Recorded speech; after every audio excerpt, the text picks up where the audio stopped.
Advisory meeting to order.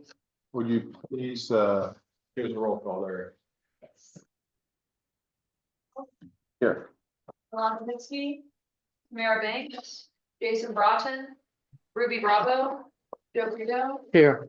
Justin Chenault, Rupert Farley, Sure. Denise Flatley, Robert Fogg, Glenn Goldsmith, Here. Larry Gross, Michael Hoyt. Okay. This Sorry, is Jason Scott? Broughton. I think you missed me, or I missed saying here. Okay.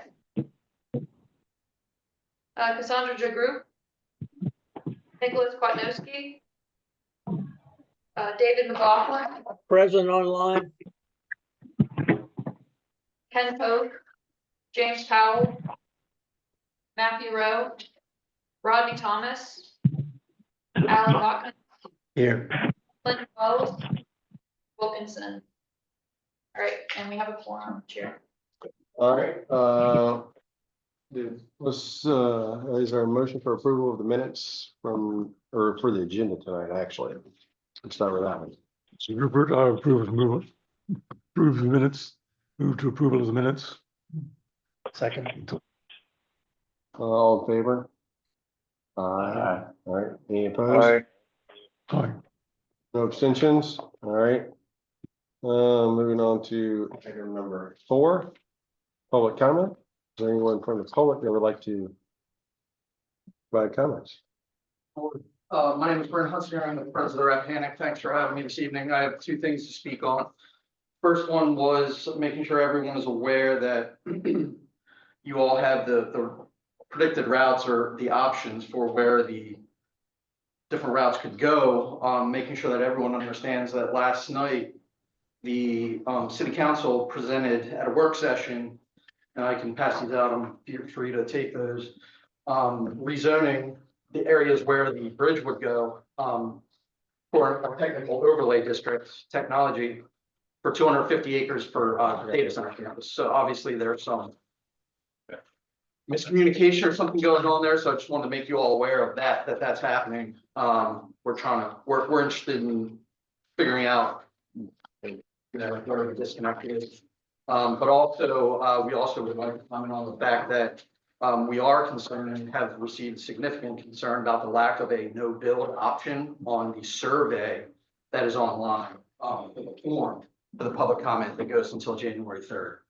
So we would ask that, we understand there is an email option, but we very much are interested in making sure the no build option is on that form so that people have all the options before them. And I should say that FOR has no position on the bridge routes at all whatsoever. We just want to make sure people have all the options before them to make sure that the survey is valid. Thank you very much. Is there anyone else from the public that'd like to make a comment?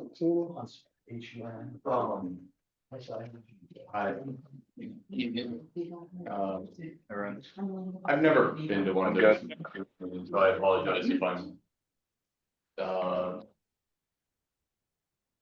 I apologize if I'm out of sync. But to caveat off of what the no build option. What about alternatives? When I say that, it's right. Why do people need a bridge? It's because, well, we only have drivable options to commute around the Fredericksburg area predominantly. I live 3 miles from the URE Leland, but I couldn't bike to the station if I wanted to, unless you live in the Leland neighborhood. Similar to Brook, which is obviously Stafford County and far north of us.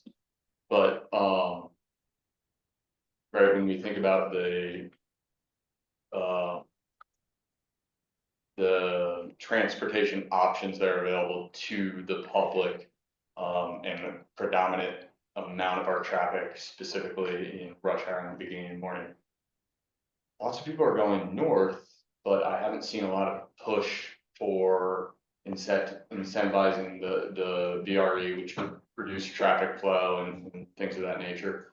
You know, but for federal and government employees, we get $315 back every month for public transportation. I've never seen it advertised on a VRE or at a VRE bus stop or anything like that. I only found out about it via word of mouth at work.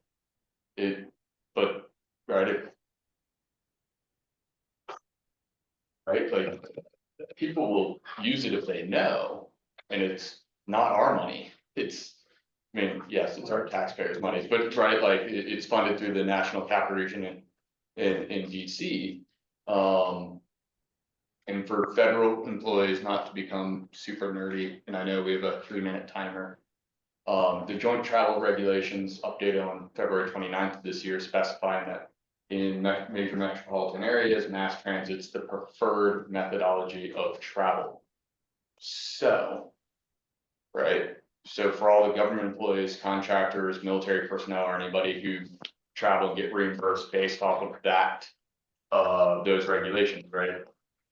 Giving them means to, and access to it will incentivize, because, well, that's all the government's gonna pay out anyway. We're not gonna pay mileage if a cheaper alternative's available. Then last point in my last 15 seconds, have we reached out to Marine Corps Base Quantico to discuss getting the shuttle services back on base, so people who could commute there from here, right, they can get on the train here, but once they get to Marine Corps Base Quantico, they can't get to their office. So we have to solve that. Obviously, it's not our problem, but that's right, incentivizing behavior to decrease the amount of automobile traffic is the underlying point, I guess. So I apologize if that's out of. No, you get, it was a public comment period. It's good. All right, appreciate it. Is anybody else from the public that would like to speak? No? All right. Moving on to action items number 5, the River Crossing Parkway study. Mr. Brad Shelton, Michael Baker. The floor is yours. Real quick, right before you start, just note that Brad updated the slides right after all of this went to print. So the last slide with next steps has been updated, but the rest of the presentation is the same. Yeah, we just wanted to update to reflect that the public meetings were accessed. John's already seen this. I'll stand over here and block his view. So appreciate y'all having me out tonight, and good to see some familiar faces. I think most of y'all were at the public meeting, so appreciate y'all coming out. So just want to do essentially, this is a presentation we gave the policy board just a couple days before the public meeting. Just want to walk through a little bit more detail with you all, the findings from our assessment thus far. So we'll walk through first off just kind of a study overview. We did really 2 major analyses to get to this point, which is a traffic analysis and an environmental screening.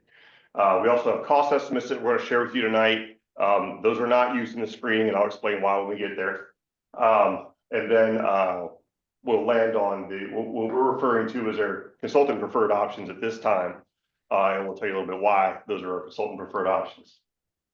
So just to give you an overview of the river crossing study for anyone who may not be familiar, FAMPO is working towards an eventual NEPA certification of a preferred alternative for a new river crossing across the Rappahannock River on the western side of I-95.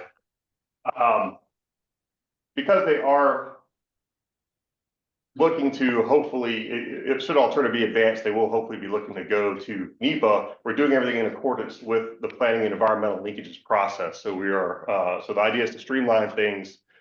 Should a selected alternative be advanced to NEPA?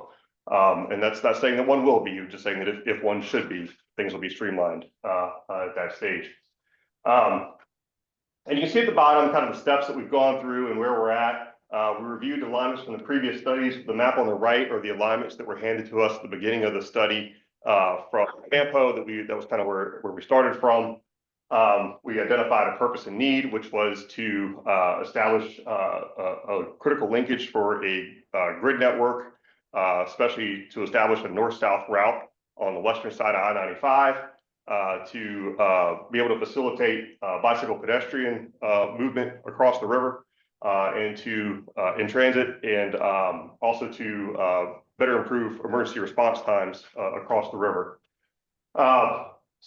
With that in mind, we took a look at the alignments and looked to see if they needed to be revised, and that was based off of a really in-depth analysis of what's going on the ground and the conditions that we had here in the region. From there, we went into the screenings, and you see where we're at now, which is at the preliminary study recommendations. So really, these are the options as they stand today, where we have arrived. And one thing to note is all the curvature that you see on these lines is representative of 45-mile-an-hour roadway. So the curvature isn't just arbitrarily drawn. We took into account the geography and the terrain of the region of the study area. One thing that changed is after we went out to the public in the spring, Fredericksburg notified us that, Stafford notified us that there was proposed development along the along the B1 alignment. So we came up with the B2 alignment to avoid that proposed development. So I don't think that they have a plan in place as of yet, but it's just they communicated that it's pretty well understood that they're planning to develop that piece of property. So the B2 avoids that and keeps that open. The other thing to note that we added, or this part of this, is that any alignment that uses Celebrate Virginia Parkway also includes a connector to Commerce. And the reason for that is it was determined that the connection needs to terminate on Commerce because the idea is to continue the traffic moving north eventually all the way up to Centerport Parkway. So it would go from Commerce to, I think Plantation is the next one further up, and use that route. Is that option, sorry, I Yeah, go didn't mean to interrupt you. Is that in the cost of all the options? It is, yeah. The preliminary cost estimates include everything you see here. They also include other part that's important is, looking at this as a laser, right? Oh, there we go. It does have a laser. All right. This is proposed to be a grade separation at Sanford Drive. We do not want to dump traffic out on a Sanford Drive. So that is also included in the cost estimate.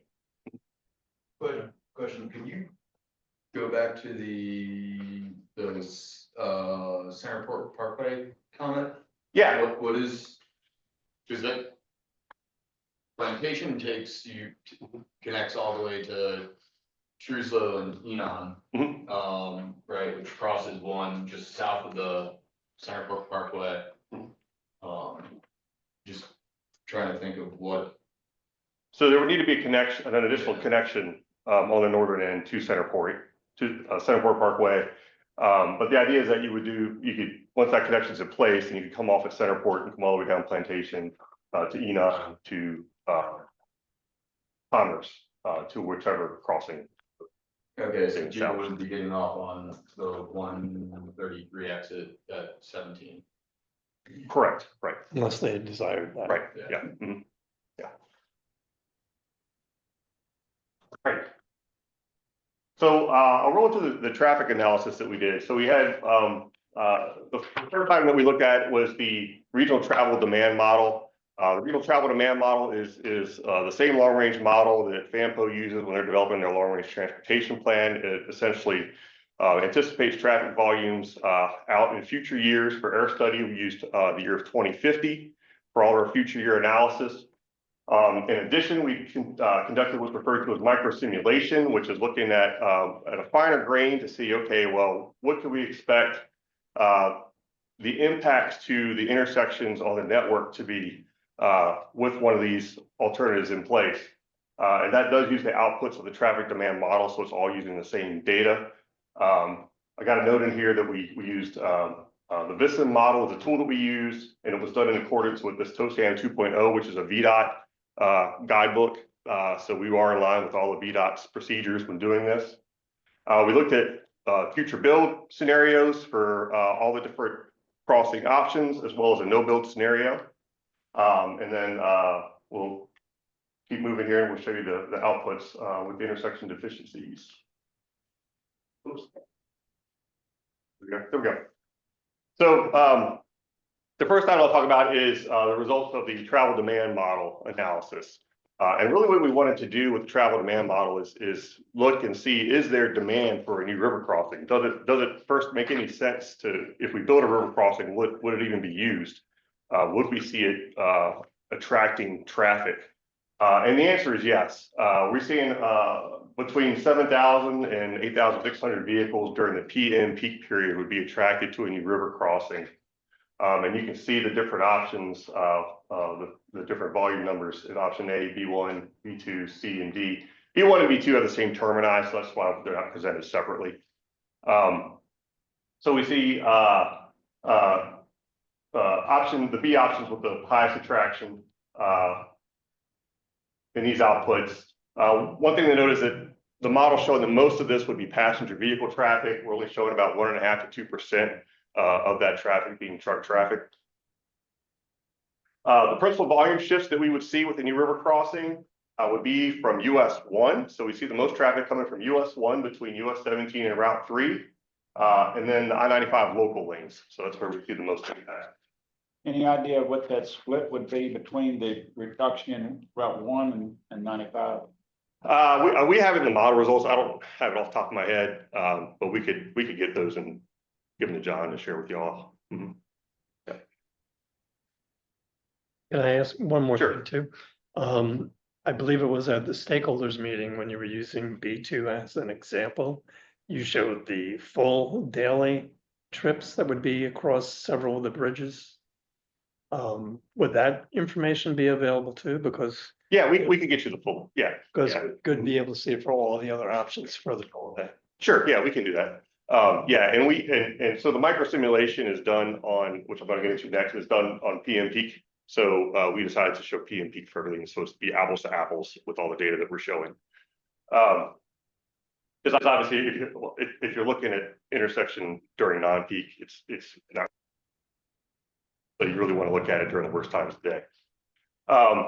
So with micro simulation, this is where we looked at the determine the level of service in the future year 2050 for all the intersections in the study area. I'm gonna pull some maps up here in a second, so this will make a little bit more sense of map up. But really what I want you to take away from this graph is that usually when we see a level of service E or F on an intersection, that's when we need to do something with that intersection. It needs help. Typically level D and above, you're probably not going to do much to that intersection at that point. Usually wait until you get to level E or F. So when you look at the no build scenario without a river crossing, you can see there's quite a bit of red in this column. And you know, it's not a silver bullet. There's still red as you move further to the right on the slide, but you do see a little bit more green and yellow coming into some of these areas. But overall, you do see a reduction in the delay across the entire network when you add up the total delay for each of these columns, anywhere from between 150 to 200 seconds per vehicle across the region. So when you take that 150 to 200 seconds per vehicle and multiply it by, you know, just river crossing traffic, 8,000 vehicles per day, you start to see magnitudes of improvement on the network. So to show this a little bit more visually, we have these maps that we've developed, and these show the intersection level of service. The color represents the level of service, with green being good, red being bad. And then the size of the circle represents the amount of delay that you would experience in 2050. So this is the no build scenario, and you can see quite a few pretty large red circles on this map. When we go to option A, you can see right away a lot of the delay on Route 1 is greatly improved. Like I said, it doesn't fix everything. We still have delay at a couple of key spots. But you can see that there is a significant improvement going from the no build to option A. Moving forward to option B, again, you know, we see some minor shifts between A and B, but still compared to the no build, you're getting rid of these gigantic circle is still no build. So we did that for all the different options, B2, B, and D. And they're fairly consistent. We see a few ups and downs across some of the intersections, but it's fairly consistent. You know, Fall Hill, you see goes from red to orange in a couple of different ones. That's the 17 right there. That depends on just where the river crossings are terminating it close to the Fall Hill intersection.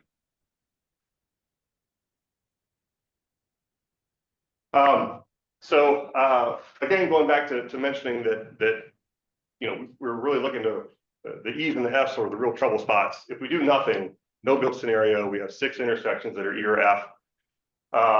If we go with depending on which river crossing that ultimately that we hopefully move forward with, or if we move forward with one, you can see that reduced to 3 to 4. So you're getting an improvement of 2 to 3 intersections that are no longer failing by adding the river crossing. So you don't have to go back and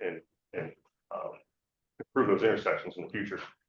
So when you're accounting for total system delay of each option, what we saw is out of the results is that options A and D are the 2 top options in terms of boosting the regional operational efficiency on average. So we saw the best performance out of A and D. All right, moving on to the environmental screening, and going to kind of give you an overview of how the environmental screening worked.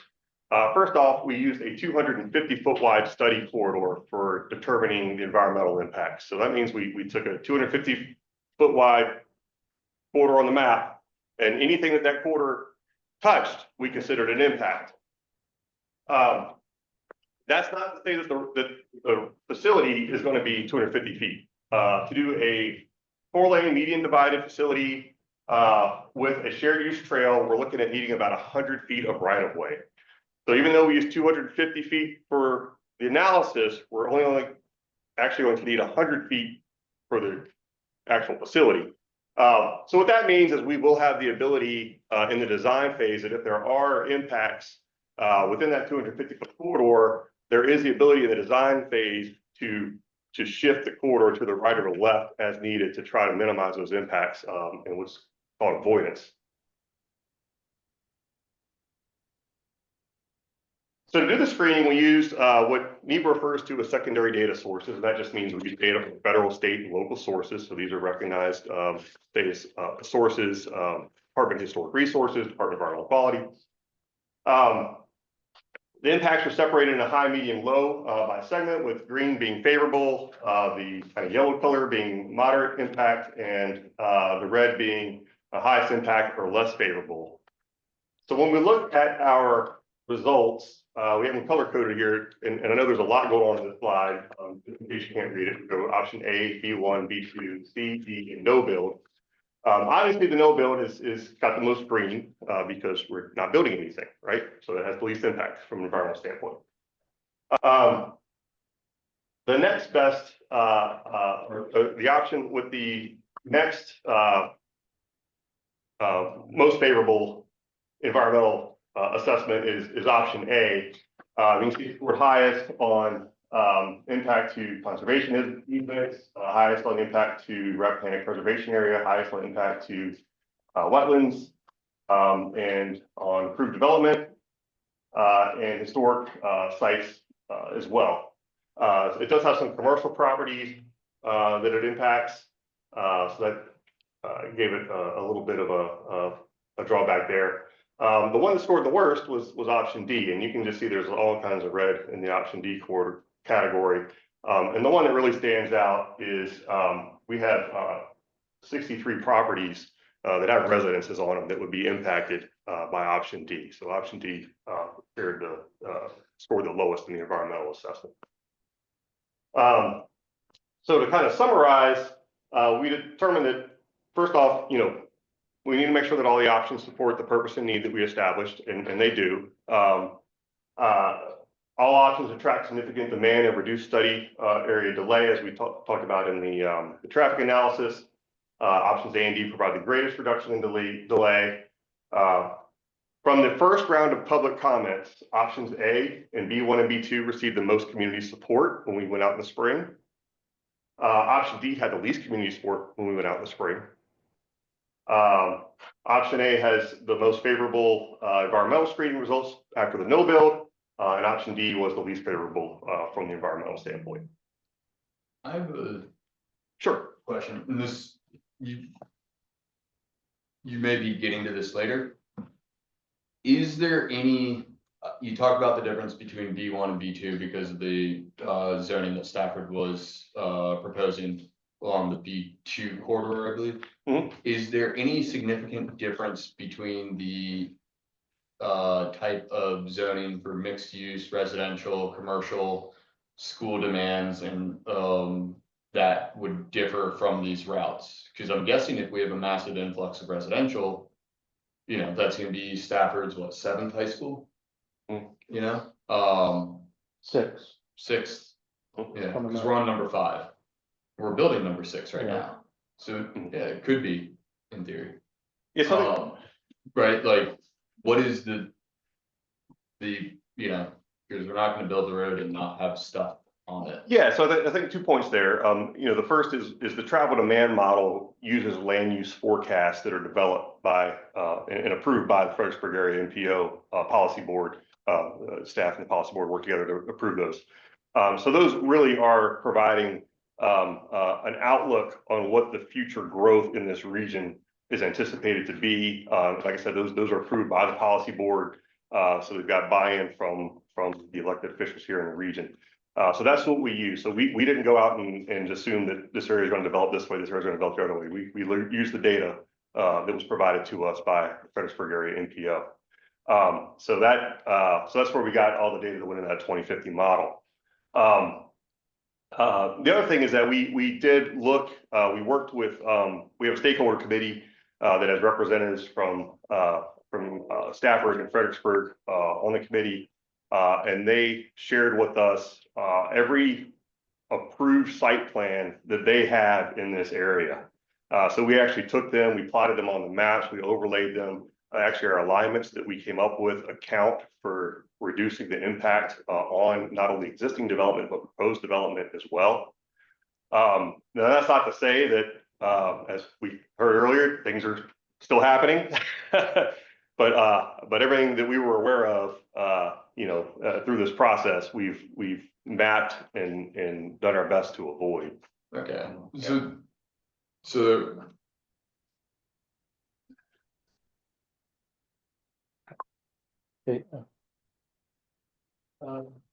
One thing that's given me heartburn is the streams and rivers section there. I don't have a pointer to point to it. On option A, it's kind of like the orange color. What color do you call that? Orange? On this color here, through an option A. Yeah, down lower. For streams. Yeah, right. Yeah, right here, right. Okay. Yeah, yeah. So option A does have a A negative impact. tremendous impact. If you compare that to the B options, that's like 600% more of an impact. And I really have a problem with that. If you've seen where it goes, and those streams all lead to the waterfall. And I think that's, you know, rating option A as the least environmentally When it's compared. impact, I think isn't you know, right. I think it's all based basically on the conservation easement. So, and I think the conservation easement should be in its own category and not environmental. I'll explain a little bit later how option A will impact the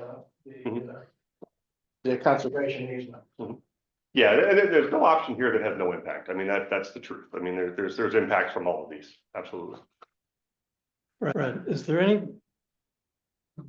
I'm not getting any sense of what may have been considered a category that had a priority over another one, which is holding potentially more weight than another particular cabinet. Is that essentially true that there's not? We do not apply weights. There's no weighting. Okay. What do the numbers actually mean, right? 1,600, does that mean Like what is that 1600 supposed to convey? Yeah, Except that it's larger than uh, the other ones. Yeah, let me see if I can go, bear with me. for a I'm second. gonna cover that on my presentation. Yeah, if I can, So then, I'm gonna roll, If we can- I've got some more detailed information back here, which I think has got the units on it. Yeah, so, here you see the streams and rivers, so it's feet. That are impacted on the streams and rivers category. but what does that even mean? That So- 250-foot corridor is basically a following along I think it's a class 1 stream, which is a lower order stream for a lot of the way. It's part of the reason why that area hasn't been in some ways developed, because it kind of falls alongside of basically a creek that runs along. Yes. Okay, does that say 1893? 1890. Yeah, So that's more than the other. That's almost option B1 more. So that'd be like, that's like 700%. I don't know, How many the acres? measurement of how much feet it runs along a creek, I don't know if that's a, Well, I'm sure the environment might, with that.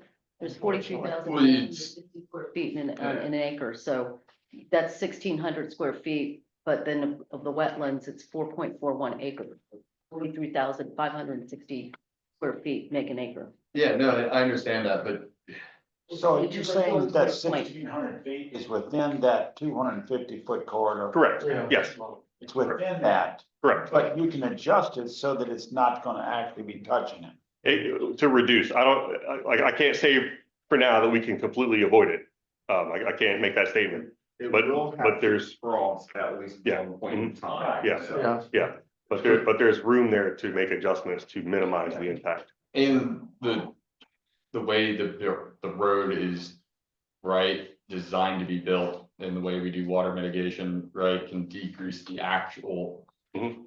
impact, where Yeah. you can have it just crossing one point, but if we do really shit construction, pardon my French, Mhm. and all the oil and runoff and everything else just goes right into the sweet, that's great, it has the least amount of feet impacted, but we did nothing to actually protect the environment. And that's what I'm trying to get at, because just because it's interacting with the creek doesn't per se, Say if the roadway is further away from the stream, that would be more beneficial. in theory, but it still depends on how we build the roadway. But How isn't- we do wastewater mitigation, runoff mitigation, do we use a semi-porous, concrete, or do we use asphalt? Do we have concrete with a limestone built in, semi-permeable, concrete construction? We also have a handle on the line.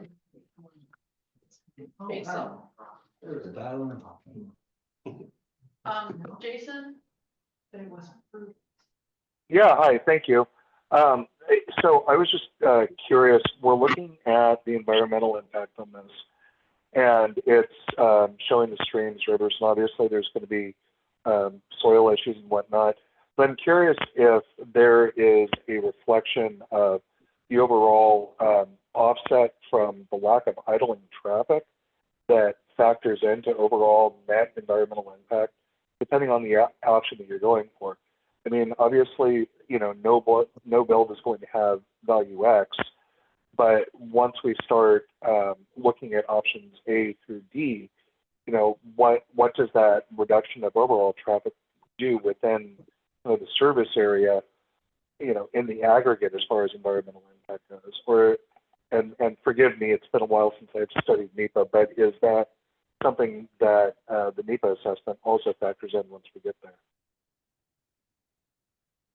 So I apologize, I'll make sure I heard you correctly. So you're asking if the NEPA assessment considers the impact of traffic in addition to the environmental? Well, yes, but more specifically, so we go in the 2050 plan, there's no build, we know exactly what that idle traffic looks like. And then, the amount of CO2 emissions and whatnot that are happening. that are increased in the area because of idling traffic going through the areas. The whole part of the point is I got you. you track where I'm going? Okay, cool. Yeah, so the air quality impacts, of moving traffic versus having traffic idling, with an improvement. Yeah. I do believe Yeah. that is gonna, that is something that will be looked at in the NEPA stage of the, should an alternative be advanced? We're not doing that at this phase of the project. But yes, once you get into NEPA, that's where you really start, looking under all the rocks for lack of a better term there.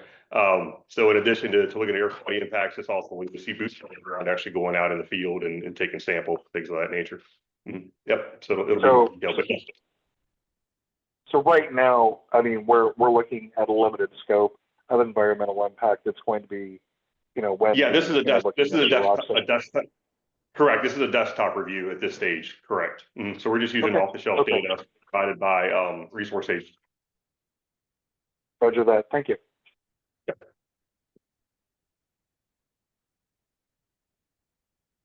Ready. Could move on. So the next item we want to share with y'all tonight are planning level cost estimates, and that's the key phrase here is planning level. These are just cost estimates that we were asked to develop to give us an order of magnitude, to really give us kind of an apples to apples comparison of each of these different options. I want to be very clear. We cannot use cost estimates for screening purposes. That is a violation of NEPA. And the reason is that, historically, roads were built where the land was cheap, and that impacted people who frankly couldn't afford to defend themselves. So we do not screen based off of cost estimates. But just to give us an idea of order of magnitude, we did use, VDOT has a tool called the Splice tool, which lets you do these planning level estimates. It's very high level, not super detailed. We use a 2030 construction year for these, again, just to get order of magnitude. We are not saying that this will be built in 2030. That is highly unlikely. But just to give order of magnitude, but you can see, just based off of this, option A is the most expensive and option C is the most affordable. And that has to do with the structures and the length and the amount of materials needed and the conditions of the right of way in those areas. So anyway, this is just informational. Once we have a preferred option, we will be developing a detailed cost estimate that will provide a really clear-cut view on what the cost will be, and that will be sufficient to move the funding, to support funding application if FAMPO so desires. Yes. Okay, I believe option B2 is shorter than B1. Is that correct? That's correct. Okay, but in this scenario you have here, if I multiply it out, B2 requires a much longer and higher structure. Yeah, well, because of the geography in the area. I understand that. I'm talking about length. So on here, 0.8 miles is 42,000 or 4,224 linear feet. Okay, so I multiplied 0.8 by 5,280, which is what a mile is. So anyway, between the two, what I have here is 6,202 feet for B1, but B2 is 6,474 feet. So B2 is showing longer here on your chart. Yeah, I mean, I did not do there's a lot of detail that goes into the cost estimate. We have spreadsheets that back all this up that FAMPO has. So, but it's not just a straightforward calculation of length times. Okay, I'm just saying the way you have it there, it shows B1 is shorter than B2, and that's not correct. Like I said, I have 6,202 feet, linear feet for a total of B1. I think we do have it here. So we're showing the B2 requires a longer span across the river. Yeah, but Is that what you're? No, I'm saying that the total distance you have is 6,202 feet for B1, and you have 6,474 feet for B2. So it's, so that, so I don't know if you need to put the decimals in there or what, or add, like, 0.95 or something, or probably have to be higher than that. Just saying the numbers on it, right? Okay, we'll double check. We can double check.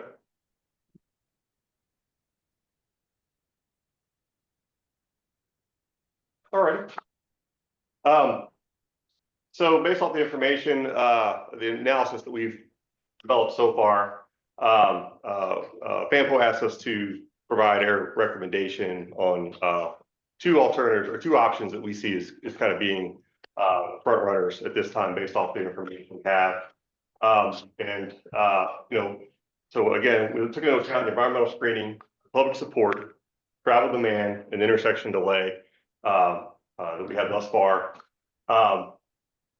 First off, option B1 was not advanced because B2 avoids all of the proposed development. Do you have a question? Yeah, I did. Sorry, I just yeah. said, is this in taking into account the survey and public input or no? That was conducted in the first round, in round one. Mhm. Okay, Not the current ongoing effort. That has not been accounted for at this point in time. right, because you have one open right now. Correct, exactly, yes. Thank you.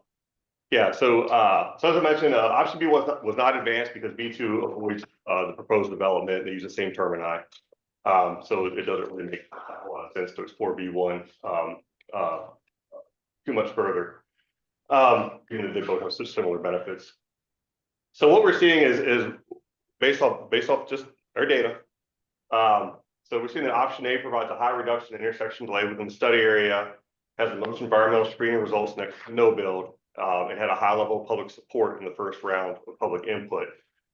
So we selected that one as one of the two that we see as being more favorable.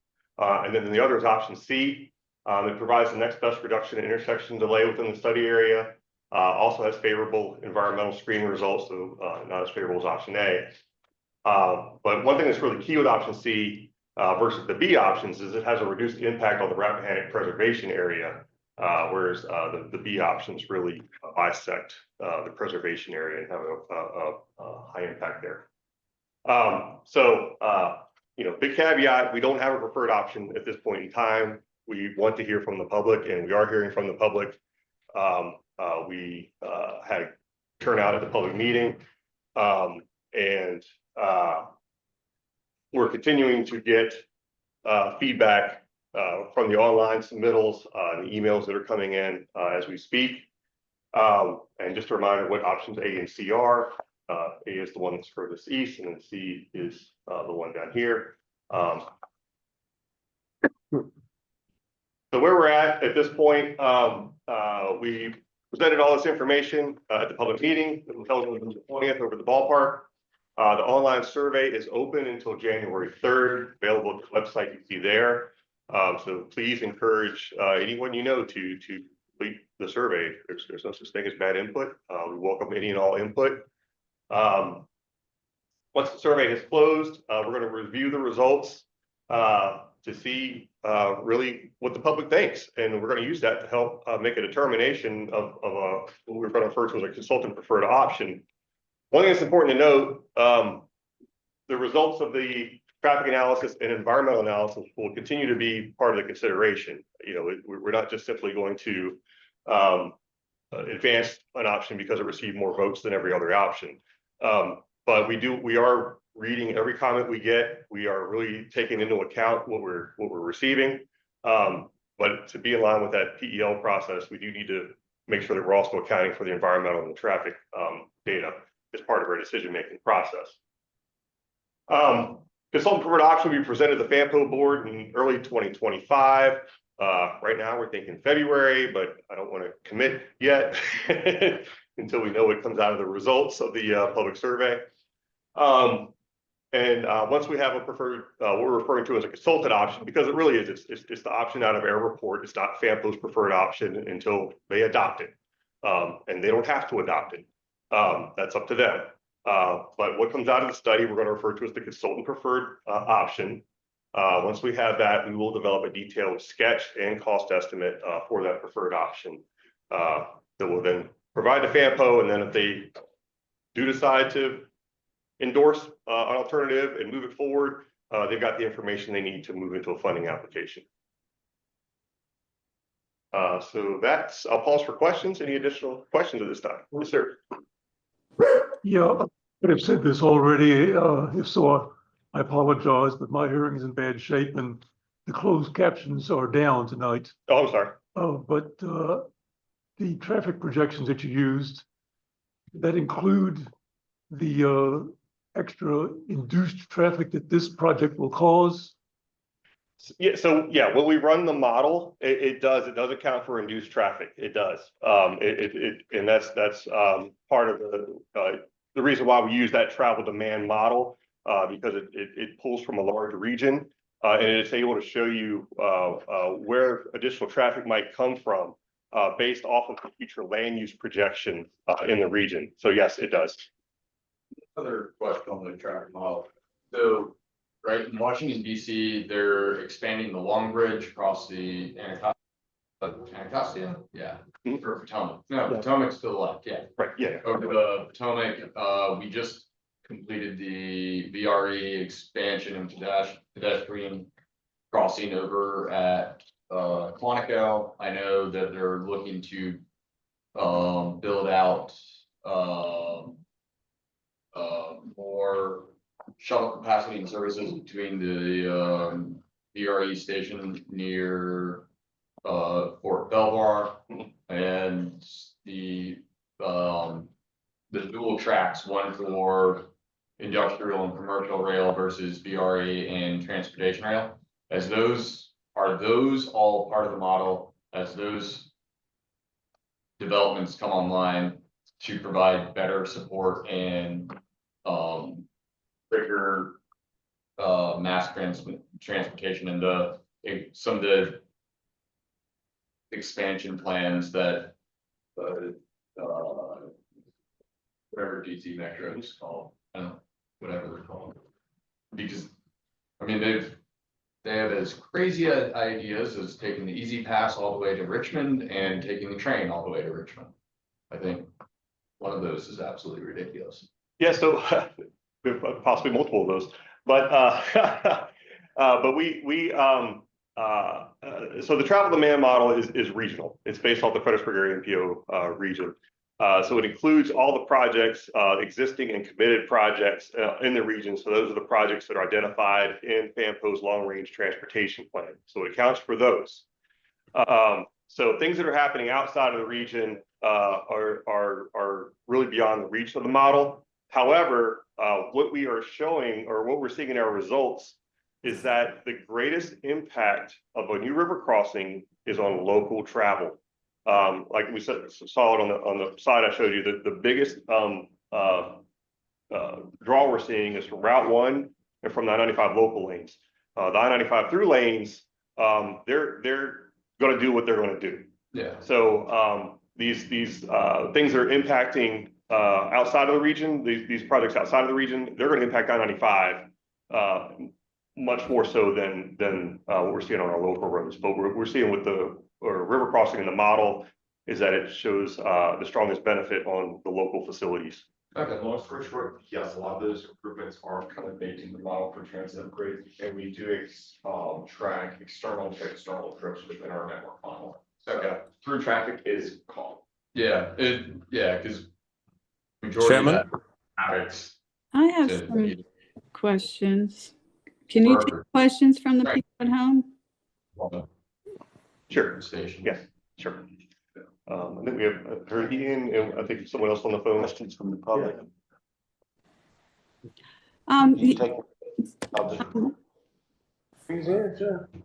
Yeah, go ahead. All right. I'm looking at the, I guess it's option C and B1 and B2, and you know, I looked at your study where you have the intersections and the delays and things like that, but how do the people that live along Celebrate Parkway, how are they going to get out of their development? I'm assuming that you're going to have to put a red light up everywhere, because otherwise people are going to get killed. You know, they're going to need a way to get out. And where is that in your study? And my second question is, what about the environmental people, the impact to the people that live? I mean, you're looking at the streams and the conservation areas, and, you know, I applaud that. But what about the noise and the pollution and everything this is going to bring to the people that currently live here and who currently deal with all the noise coming from 17 and 95 and the pollution that entails? Thank you for your time.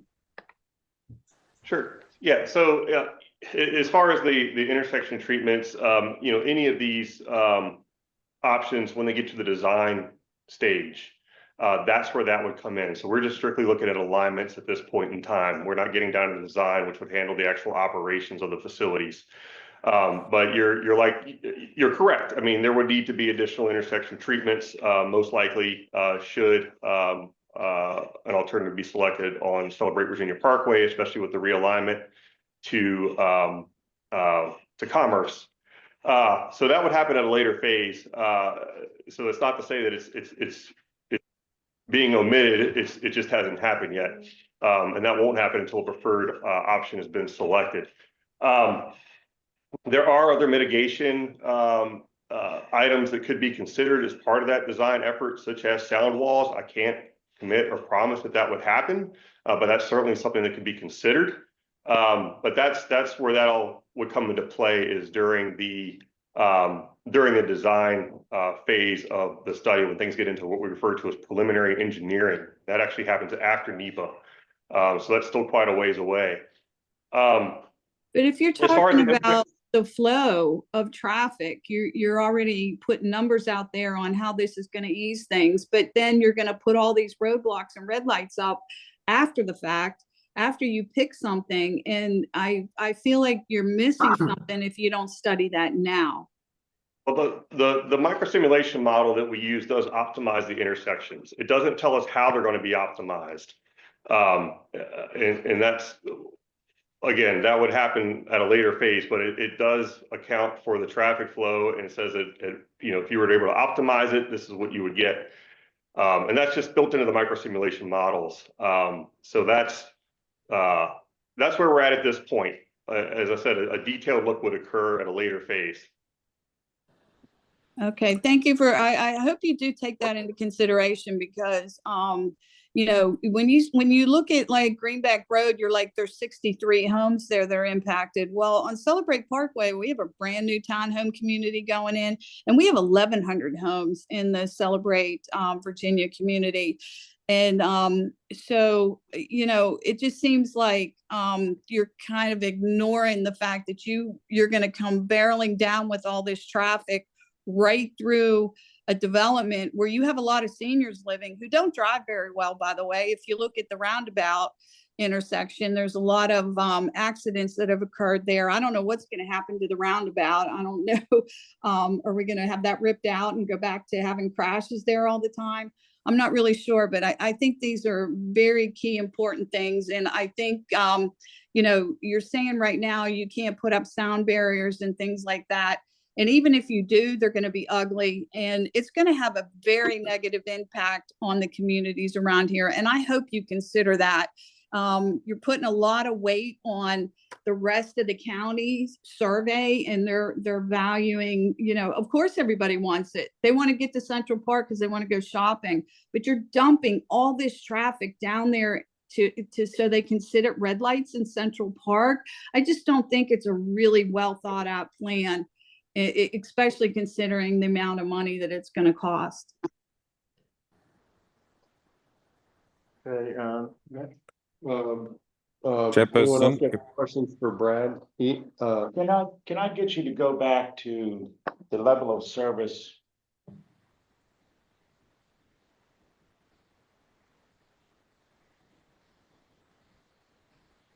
Yeah, I'm from Spotsylvania County, and there's only 5 intersections there in Spotsylvania County. Mhm. Those are the five bottom ones right there. And you'll notice that the no build option there, it's the same as if you use any of the 5 options. Mhm. So no build for Spotsylvania County is just as good as any option that you build out there. Good point.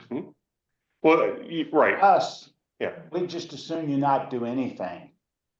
Because it doesn't help Spotsylvania County and Route 3 at all. We're looking for something out of this river crossing to help us and to help Stafford and to help the city of Fredericksburg by getting some of that traffic that's coming off of 17 to Route 3 to keep it from coming around and coming out Route 3 that way. But none of this has accomplished any of our desires, and we've been talking about this for a long time, but Good it's point. just not there. And many of us on the Spotsylvania Committee, Transportation Committee, in fact, all of us on the Spotsylvania Transportation Committee are against any of these options here as they are presented. Now, you guys have done a great job of all of this. But in looking at what we see there, to spend 200, it's gonna probably be, by the time it gets built, it'll be probably 500 million, because what we've seen in the last 2 years, the last 2 years of the way construction costs have gone on jobs in Spotsylvania, it's gonna at least double what the prices that they've been giving us.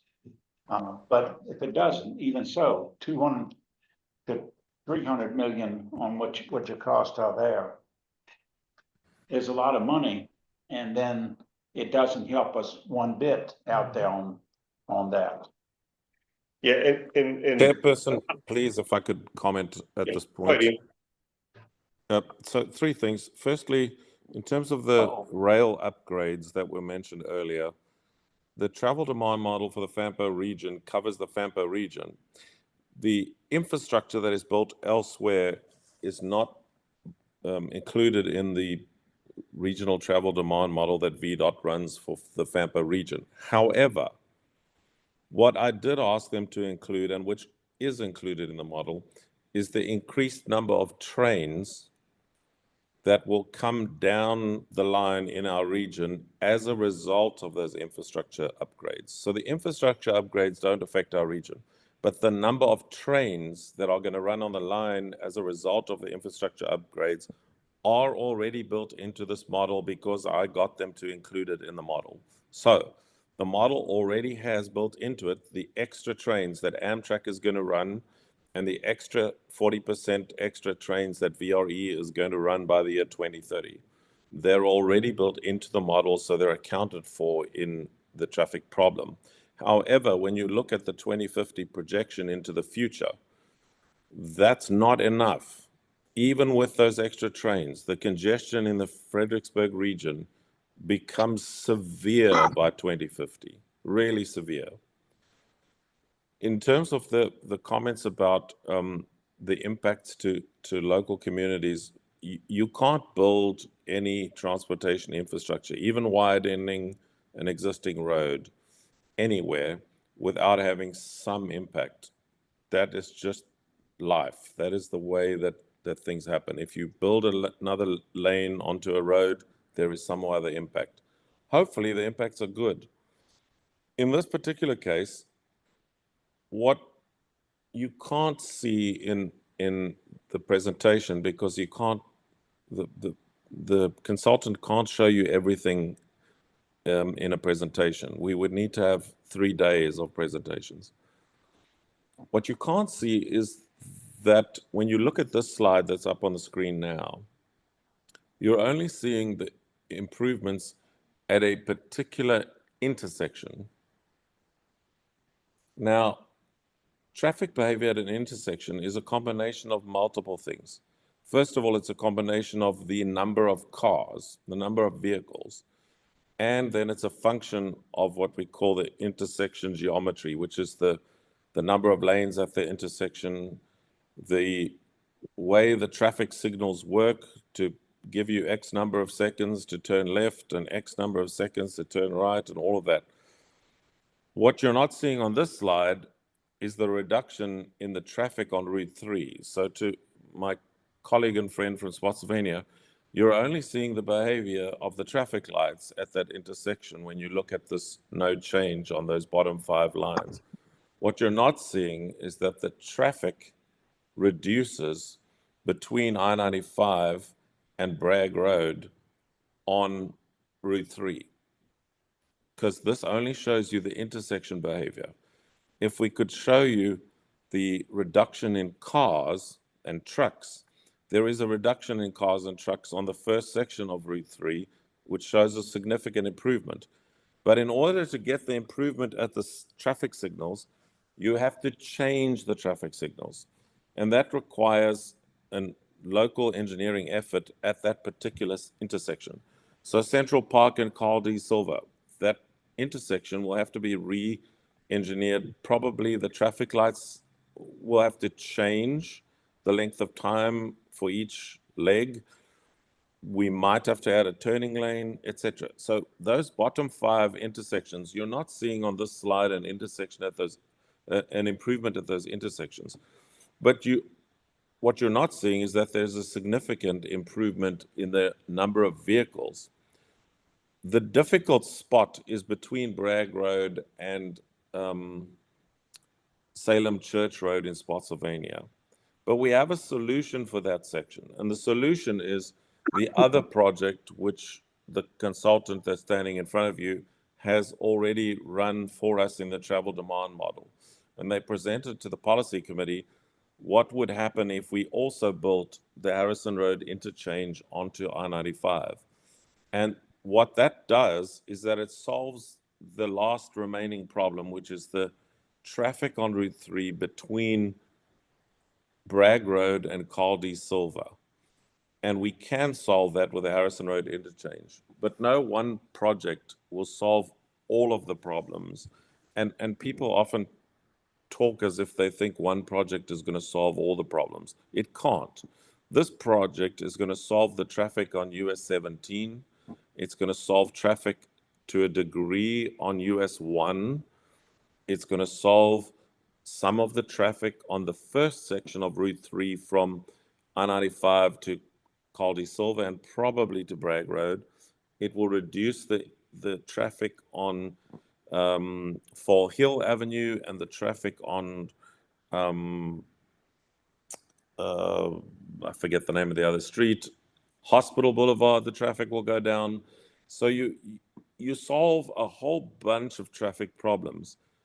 But yes, you don't solve the traffic problem on Route 3, between Bragg Road and Salem Church Road. That is still going to be a problem. And the solution for that section of Route 3 is to build the Harrison Road interchange and widen the bridge, which the Spotsylvania County is already committed to, and which FAMPO have already provided the first seed money to start the study on getting that interchange improvement done. So there are solutions for problems, but one bridge doesn't automatically fix every problem. Thank you, Ian. I know you two have planned to say later. Do you have questions for Brad right now? Not really at this point. Joe? No. Yolanda? Glenn or David have anything to ask Brad? No, I'm good. Thank you. Dave, All right. All right, well, I will give my spiel and then you can sit down. And then we'll listen from Joe. But number one, I want to say I'm for a bridge. Okay, I'm not going to be against the bridge, but I will say I am too. I didn't want to. I think I am on record of voting against hiring you to do this study. And the reason, as documented in the documents, is because Spotsylvania was not involved in the study. Okay? Because I think this study is got blinders on. All right, we're only looking between really I-95 and the city county, Spotsy line at River Road. And it feels, I don't know, the more I look at it, the more it doesn't make any sense to me, but. And it wasn't against hiring you, it was just. Yeah. It was against the project. And then I want to caveat, Yeah, said, Go fast, Dave. you've done a great job by your study. Yeah. However, I feel like the way we studied option D, it's got a bad rap on the environmental things. Okay, I don't know why we're not tying it in to Celebrate Virginia like we are with B and C. And taking out all those 63 houses that's given it a bad rap, and the creek that takes it back down to Commerce Parkway. I don't know why it's in there, because I feel like it skews the evidence. Also, that would come into play with the cost. Okay, that's 2 more miles we don't need to build. We discussed that at the public hearing. That's my kind of take on that. I know Spotsylvania County Transportation Committee has endorsed, I wasn't there, but y'all endorsed recommending basically a D alignment kind of sort of that would push it through and push it to Route 3 out beyond Salem Church Road somewhere. But we're not in this, we're not part of the study. Okay. And I don't know where this goes with that. Also option D, it goes through the proposed development. I mean, the developer maybe will pony up the road, cost money going through his development. I mean, most developers do. Anyway, that's just my take. I think option D gets a bad rap because of the way it's presented. I don't see any reason to build A. I think it's too, I mean, if you're going to use A, you might as well go on the interstate. I don't understand why anybody would take A. If I were up on 17, I would go on the interstate and come down to Central Park. I would too. I don't know why you would get on A. It doesn't make any sense. But and then if you're in Celebrate Virginia, you got to go north to come south. It doesn't make any sense to me. But I'm not going to get into that. That's why we pay all the big bucks. And that's my my take on that. Brad, thank you very much for your time and your effort. And the option D, though, that Spotsylvania was wanting to endorse is a version of option D with a Y on it. To go back over to go due south. That it Instead could of still turning be, across the no, river. it could actually be both if we Right. chose to do it. That option D come in here and that comes right straight across here and ties in over there where we wanted it to. Right. It could do both if we wanted. If you wanted to come into Central Park, that's fine. But we also wanted to tie in out here so people that want to go Route 3 West anyway. don't have to come into Central Park. It was actually. Thank you, sir. Saying was one of the things that we kind of showed. I had shown it probably 9 months ago. That we called it option E after discussing everything. That literally would get down to where option D starts to cut across the river going eastward, but just also go directly due south. Yeah. Because That case, it's option C. I think we've had this discussion within some of the stakeholders and one ignore option D, come down to Celebrate Virginia and cross that in Peninsula. C does everything D does. And it actually intersects at a better place. It And that's does. the reason why I don't see D cutting across there or alignment does it. If you're gonna come down D and come down Celebrate Virginia Parkway and cut down at the lowest, most southern point of that peninsula, option C is the most optimal place to do so. So that's the reason why you didn't see like an extended D option, so. All right. This throws a monkey wrench into all of it. Because it It's an overlay. It's an overlay district. See, Spotsylvania County, if you go look at Spotsylvania County's technology district, it covers a third of Spotsylvania County. Okay. And what it does, I mean, yes, you look at it on the map there, it looks like they don't want to bring a road through, but All of them come through that. Jurisdiction, more control over places. yeah, some, right, some bring it somewhere. All right, item number 6, now we gotta approve the minutes. We approved the Yeah, agenda. screwed earlier. up last time. I wasn't ready for it.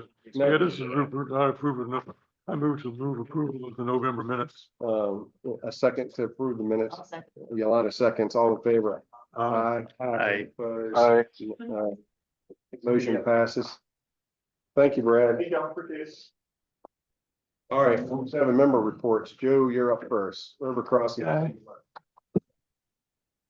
Can I use your mouse?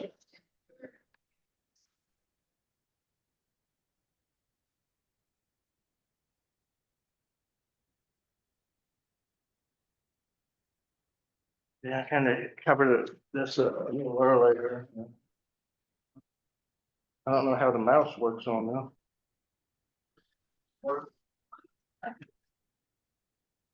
But the pointer.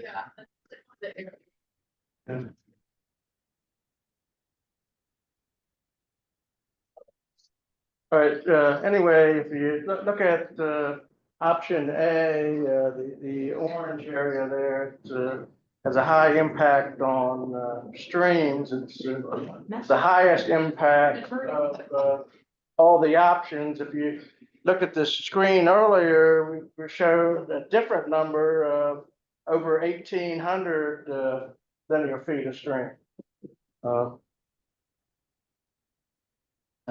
And D, I don't really think D is a viable option.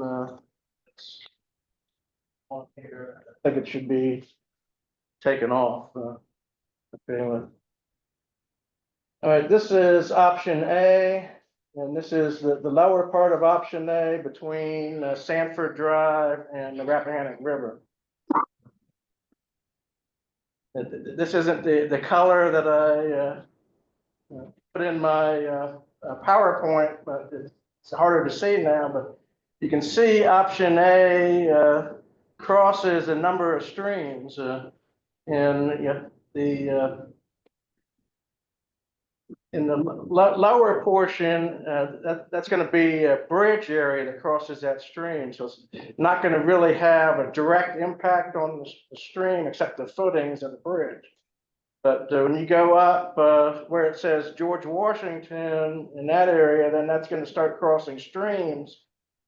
And so I'm counting what 1, 2, 3, 4, 5, 6 streams it crosses just south of Sanford Drive. The seasonal streams or? Some of them are, they're just, some of them are water channels, some are streams. But the area there is a large watershed, so it's going to have a lot more flow than a smaller watershed. And this is from Sanford Drive up to Commerce Drive. You can see a number of streams there. So it's basically going to cross about a dozen streams, and those crossings are going to be more than likely culvert pipes. So that's going to be a big environmental footprint at each of those crossings, and like I said, all those streams will lead to the waterfall.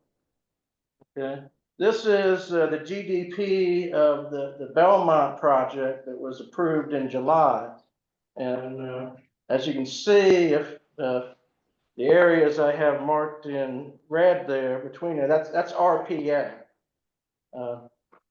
And so the proposal is basically to run option A right next to the stream, and it's going to be in the RPA and would cross over the stormwater facility. So there's not going to really be much room to build stormwater facilities between the stream and the road. And if there are, it's going to be a lot of runoff because you're going to have to account for other areas of the industrial park. And what I'm saying is, do we really want to run a corridor through an industrial park that has no proffers or anything for screening or anything like that? So we basically come into an industrial park. this Heavy industrial on the left, that's actually a truck terminal there that says industrial, that big building there on the left. That's a truck terminal. It's owned by a trucking company. And the buildings on the right are just proposed at this point, but I think that's a strong and environmental impact right there that it's giving me heartburn with. Stormwater management ponds, proposed, or are they in now? Everything is, They're proposed. nothing is set in stone. Yeah, so I'm just saying that that's a big environmental impact there. Also, I noticed that those intersections that were studied, the intersection there on Commerce Parkway, which would be on the top, and corridor or option A wasn't even studied. So why isn't that intersection in the study report as one of the intersections? I think that's going to be a big problem at that intersection with the way the layout is. And this is the waterfall, of course. The picture isn't as good as it should be, but you can see me standing on the top there. And so that's how significant that waterfall is. And it's on public land, and all that water there, all the water above the waterfall is going to come from option A. So any silt runoff that goes into option A is going to impact that waterfall. And that waterfall's on public land, and the easement is in that waterway there. So the conservation easement is there, and I'm saying option A is going to impact that conservation easement and the streams more than the other options. Okay, now this is option B, B2, okay? And I drew it in there, and I just wanted to show you the streams. Can I use your mouse so I can point? Okay. You can see on the Celebrate, on the Fredericksburg side, there really isn't many streams here, but on the Stafford side, there's basically one stream right here. It goes up and it splits up. So to minimize the impact, what can happen is we can dam up the stream right here and create one stormwater facility that could pretty much take all the runoff from the river crossing and treat it right there. And the other streams that go into it, it would all run to that, and it would all be treated. So basically, this would be a lot easier to manage a stormwater runoff with one large pond. If there's a chemical spill on the bridge, which is very common on 95, by the way, it could all be contained in one area, and cleanup could be a lot easier than if it's spewed out into many different facilities. The outer connector study that was done in the late 90s, it said that approximately 4 times a year, now this is in the 90s now, 4 times a year, there was threats of chemical spills on the I-95 bridge, and the water treatment plant, the water treatment intakes that were downstream of 95 had to be shut down 4 times a year because of the threat of chemical spills on the I-95 bridge. So the city soon after that changed their water intakes and moved them up the Mott's Run, so they don't have that impact anymore. So if we do have a crossing on the bridge, it'd be great to have one large facility that could handle all the runoff, and it'd be a lot easier to clean up if there was a chemical spill, be contained in one area. And I think that would be the most environmentally positive option we have.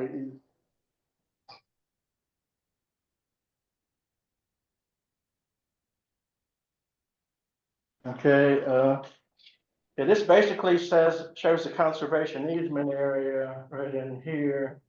And it shows, basically, the Neon project is right here. So what happened was when the Neon project was approved, that, option B moved over here. So you can see that, that it's more lined up with the, if it was moved over to where it was originally intended, there's openings here in the conservation easement where it wouldn't impact the easement as much.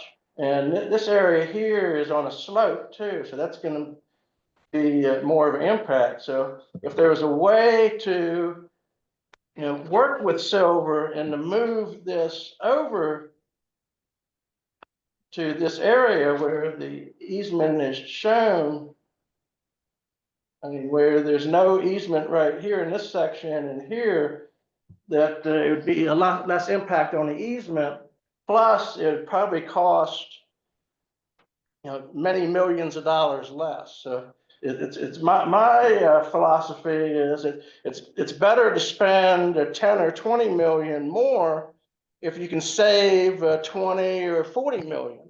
So that's my philosophy, and I think Silver owns most of this land, and I don't know what he owns over here, but I think we need to really work with Silver and to see what we can really do to lower the cost and maybe work with his development. He wants to rezone about 3,000 houses in this area, all senior communities. And it's a much shorter trip from here going to Mary Washington Hospital, which is over here somewhere, than it is to go all the way around. I think we'll cover that later. But anyway, option B2 gives more screening for these areas. I'm hoping to get a park out of this in here where the park can mitigate the impact of this crossing. So that's what I'm pushing for, and 6,000 other people are behind me on that too. So, and you can see where the existing trails are here and here and here. I think if this option's moved over, it won't bother these trails here, and the trails will probably go underneath it, underneath the bridge here, but they could connect. Now, this was a clear picture when I submitted it, and you could literally see the rocks at the bottom of the waterfall. I mean, the stream is crystal clear. I have water samples of it where it's no different from my well water, basically.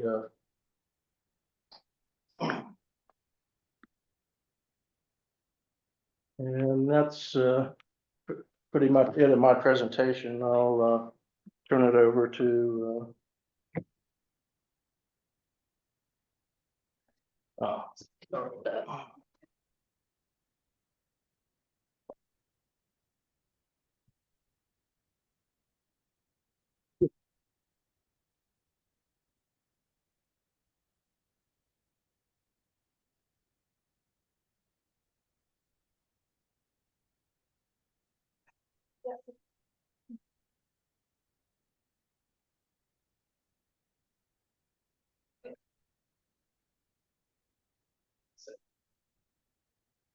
Okay, my name is Al Watkins. You guys know me, some of you may or may not also.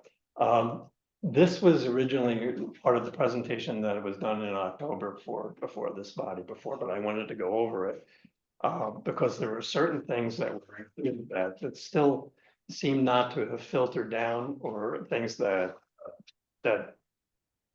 Michael Baker International doesn't necessarily seem to be cognizant of. For example, we had presented various different changes to the options that they had. Like Tim had said, option D, utilizing Green Bank and then coming all the way down to here, could be mitigated to eliminate the 63 different homes that are going to be impacted on Green Bank if option D extended from the south part of the Celebrate Virginia Parkway, just like the Bs or the Cs did. Obviously, if it was able to use Celebrate Virginia Parkway for B and C, then in addition to that, obviously D should be able to fit the bill for that as well. We had also made other kind of changes too. But you see B2 and B1 there, but the B that had been proposed at that time was quite different from that. The reason that it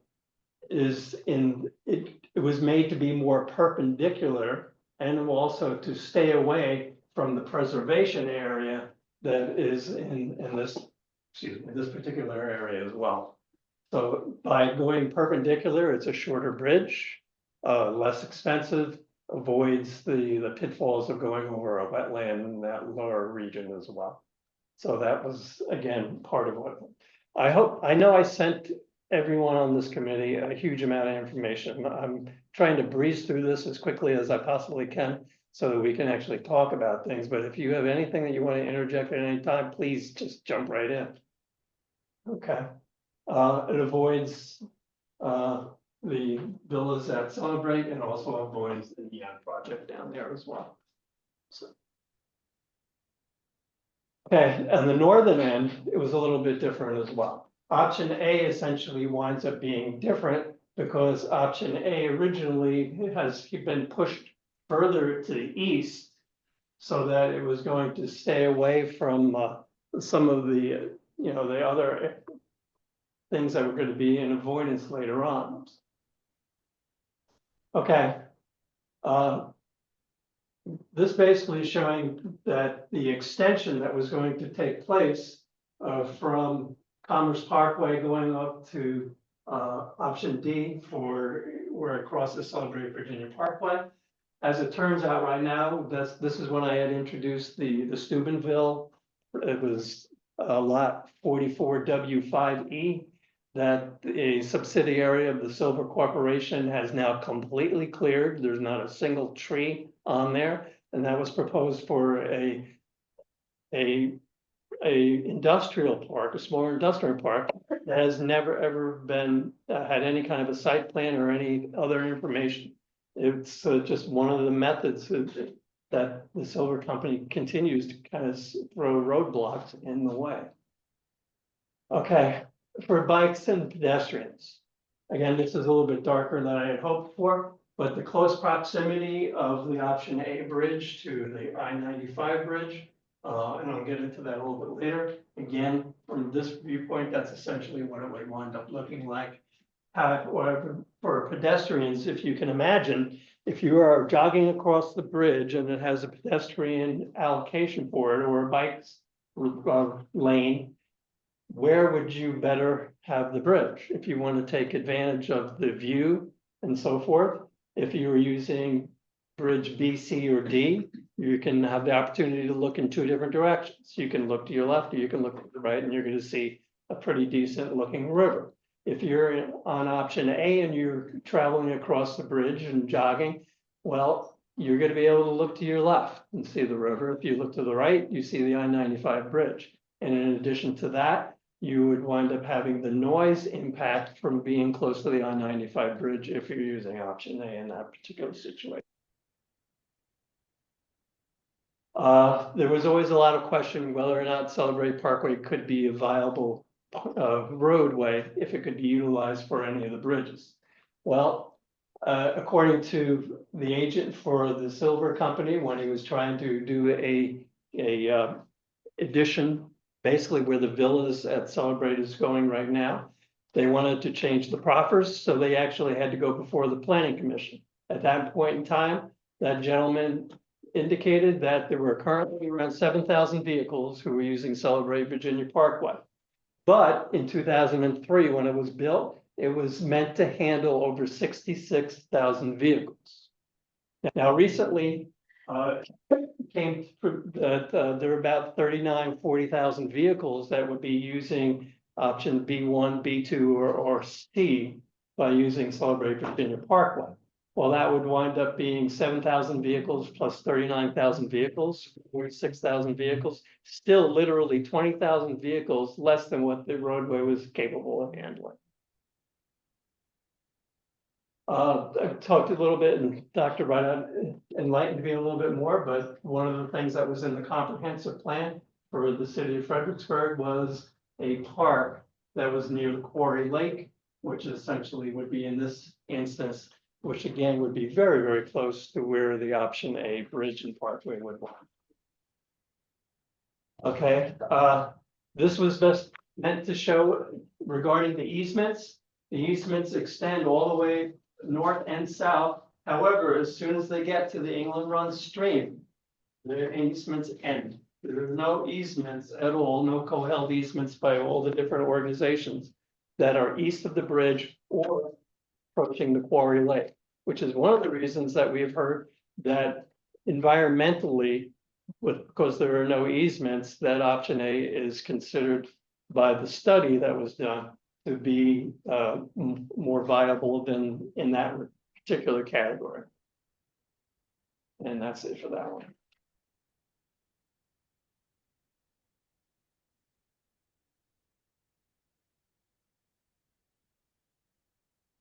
Okay. It was alluded to at a certain point in time that there was a different thing that we could do, or that it was presented by the Friends of the Rappahannock actually, that there was an alternative method for way option A could be dealing with Sanford Drive instead of having the different level overpass. Okay, literally, they would create a T intersection instead, and of saving the money that not would be spent on an overpass. But essentially what they would wind up doing is eliminating the through path that Sanford Drive has connecting to Route 17. They would have to wind up using the option A to be able to ultimately get to Route 17. To kind of show you what, here's a sample of a particular trip that might be made. This is the intersection of England Run Lane and Sanford Drive, going across, using Sanford Drive to cross the Route 17. You have a target on South Gateway Boulevard that is crossed. Right now, if you were to take that trip, it's 0.8 of a mile. And there's an example of what the overpass basically looks like. Okay, now, let me go back 1 second here. Remember, I told you that in the other plan that I had proposed that option A was going to be moved further east and so forth. So the option A that is currently the option goes through this particular path. However, if it was going to be moved further east, you'll be able to see that it is now further away. It winds up being further from a variety of different homes and the streams and so forth. Also, in the area that it was meant to be in the current path proposed in the study, there's a problem with the topography. They would be placing this in a low location, a low elevation. And there'd be a problem as far as sight lines with that. And it also would be very close to the stream and also to a house. Essentially, that would be the kind of T intersection that you would have right there. Okay, that's how you would be able to, you would have to essentially use Sanford Drive, go up here, go across, get on Route 17 to be able to get wherever you might have intended to go. Can I ask staff a question? Okay, I downloaded this presentation, and of course my PowerPoint was a lot clearer, and this is just horrible. Why isn't this presentation the same as what was sent by email? Very easy expression. If you color code your presentations based on a monitor which generates light, it will look different than a projector, which is basically bouncing light off of a whiteboard. We know that this projector is failing. It is designed to be replaced. I was hoping that it's going to be replaced tomorrow. I just got a notification it might not be replaced until January, but we do know that depending if you present a greens and dark colors, it's going to not present well. So notice we use lots of whites and blues on FAMPO official, and that's kind of the reason. Right, and all these presentations as part of the agenda are available if you want to see them in greater. But yeah, if you want to, can always help color code, but that's something you need to be aware of, that on your monitor, it will look different than a projector that's bouncing off the whiteboard because it's basically a glossy surface. And one that's basically at the end of its life. You can't even distinguish the streams there. Okay, like I said before, Stanford Drive would virtually end as soon as it hits where the option A route would be. Right, it would not remain a through drive towards Route 17. However, because there's Riverside Parkway and a few other homes that are here, it would wind up being somewhere in this region, it would wind up being a cul-de-sac. I thought he said in his report that there would be a grade separation at that location. Well, If, in the past, I can explain. It's something that is being considered or was brought forth to them as an out-of-the-box kind of an opportunity. so right now, our consultants only have and are currently doing the overpass at this location. Ian noted that this is a comment that comes out of the public participation process. So when we present it to Friends of the River, it's not a position that their entity is taking. It was a member of their organization did it, and Ian said, you know what? You know, at first he was like, no. And then afterwards he was like, you know, that makes a lot of sense because we've assumed through every single step of this process that that's going to be a great separation. Nobody's made any attempt or conceptual that is that a item. And so it's just one of those comments that we've kind of flagged as this process continues, or if it continues, that's definitely something that the next stage needs to look at. It's not a design or recommendation or anything other than a comment that was made akin to the comment sheets through this presentation. So as I understood it, the cost figure that he had in here would Includes the overpass. a grade separation. Yes. So if you do this, you're saving a fair amount of money. And I think you had said perhaps The overpass is over 20 about million or so. 25 to 30 million. Okay. Ballpark in that area. Right, So that's, it was a comment, we've noted it, it's not a proposal or position by any group. We just. but I wanted to bring it forth to you folks, so you had the opportunity to see, and I wanted to basically address my concerns, why I don't think it's necessarily the best idea. Okay, here's that same trip from the intersection of Sanford Drive and England Run intersection to get to the target. The 0.8 of a mile that you would have taken to be using the direct route is now 2.3 miles. And almost, 0.86 miles of that are the 3 different traffic lights that you might encounter along Route 17 in that situation. If you're doing a round trip back and forth to Target, that 1.6 mile trip is now 4.6 miles. Crazy question. Sure. In lieu of the T intersection or the overpass, what about massive roundabout? Being that Celebrate Virginia Parkway is a 4-lane road that has a roundabout too. I'm, obviously it's possibility, but as you've kind of heard from some of the people who spoke online, that roundabout it gets abused left and right. Roundabouts statistically though are safer than intersections. Right. Take a bigger footprint and it's right next to the stream and RPA, so I don't think it's feasible without taking out a bunch of houses. I mean, one of the things that, if you recall, we've always talked about trying to create a grid where we have people having the opportunity to go left and right, north and south, east, west, and everything else. I'm looking at this opportunity, if it was going to be put into effect, is it takes, eliminates an intersection in the grid. It makes that grid worse. That's just the way that I'm considering it at that point in time. Well, we didn't want that to be a location, a regular intersection at that point. Right. Because we don't want people going from Central Park, coming out right at Sanford Road Right. and making that intersection right there at the 95 interchange worse than it already is there at Sanford. Right. And if we allow them to get off and get on Sanford, that'll create a lot more problems right there at the interchange. In fact, I think this whole process began with VDOT basically saying there was no way that they wanted any of the bridge parkway traffic to enter onto Sanford Drive. Yeah, so that was an absolute necessity for it. I think that's the last one for this meeting.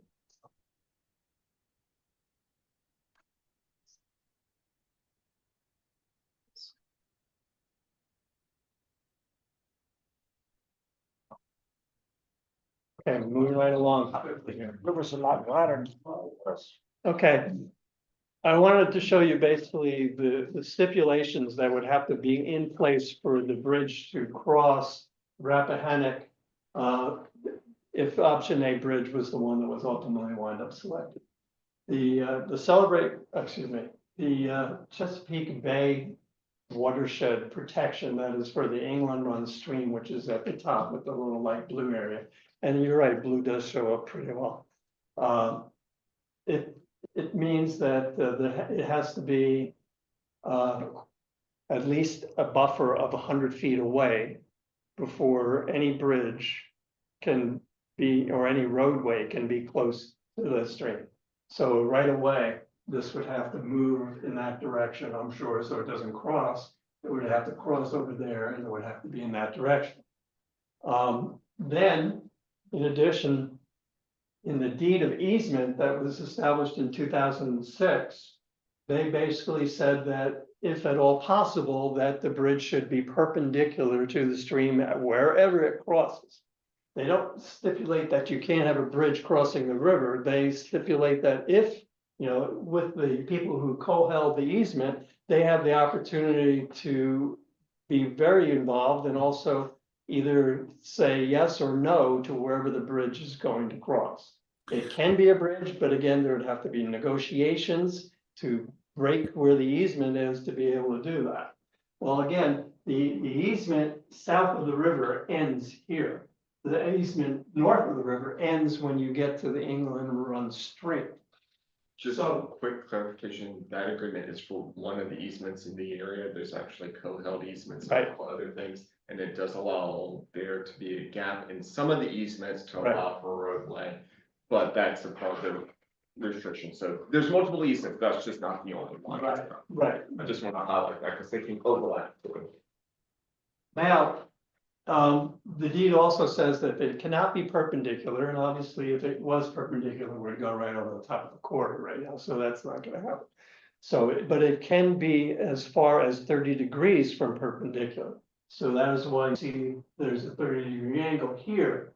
So what ultimately winds up happening with this kind of a situation is, if that was the place, using the scale that I attributed to this map that was with this map, you can establish that the bridge would be 370 yards from the I-95 bridge.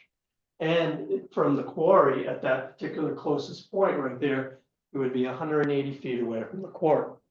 The whole justification for this is basically saying that you can avoid the easements, but environmentally, you are making a great effort to kind of squeeze it into this tight little area. And again, remember, we would like to be as far away from a stream as possible if we could. And obviously, we'd like to be as far away from the natural beauty like the quarry lake that we have in that particular situation.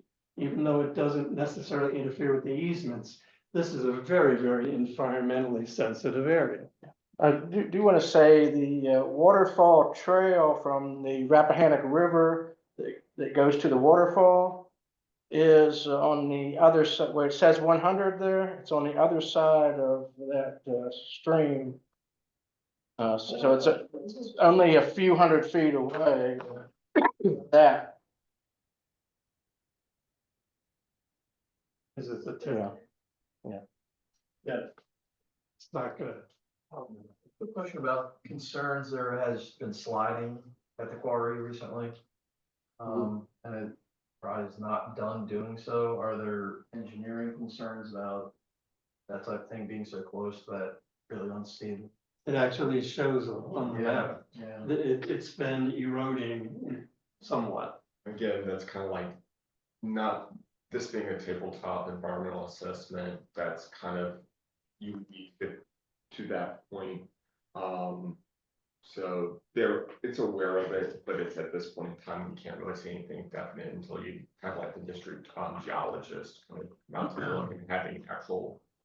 So again, that can really change the outcome of where the bridge crosses and why they have such a wide item. But that being said, the engineering just might make it more expensive, and of course, cost isn't assessment at this time. So I mean, in theory, you can throw more money at it too and fix whatever. One of the things that I did want to enter into it is the Friends of the Rappahannock, who have done a report card on all the different streams that enter into the Rappahannock. And of all the different ones, the one that actually has the best rating, I guess you could say, or the most pristine rating, is the England Run stream. It is the only one that has ratings of A, or grades of an A or a B for all these different, categories that they've evaluated. So again, the England Run stream, as it currently stands, where it is and everything like that, is in very, very good shape. So it makes me concerned somewhat that, not just here, but at where it intersects with the river, not where the Quarry Lake is located and so forth, but with all the other additional streams that are to the north of that, it doesn't seem like it's environmentally conscious. Okay, I think that's the last one for this. Thank you, Lee.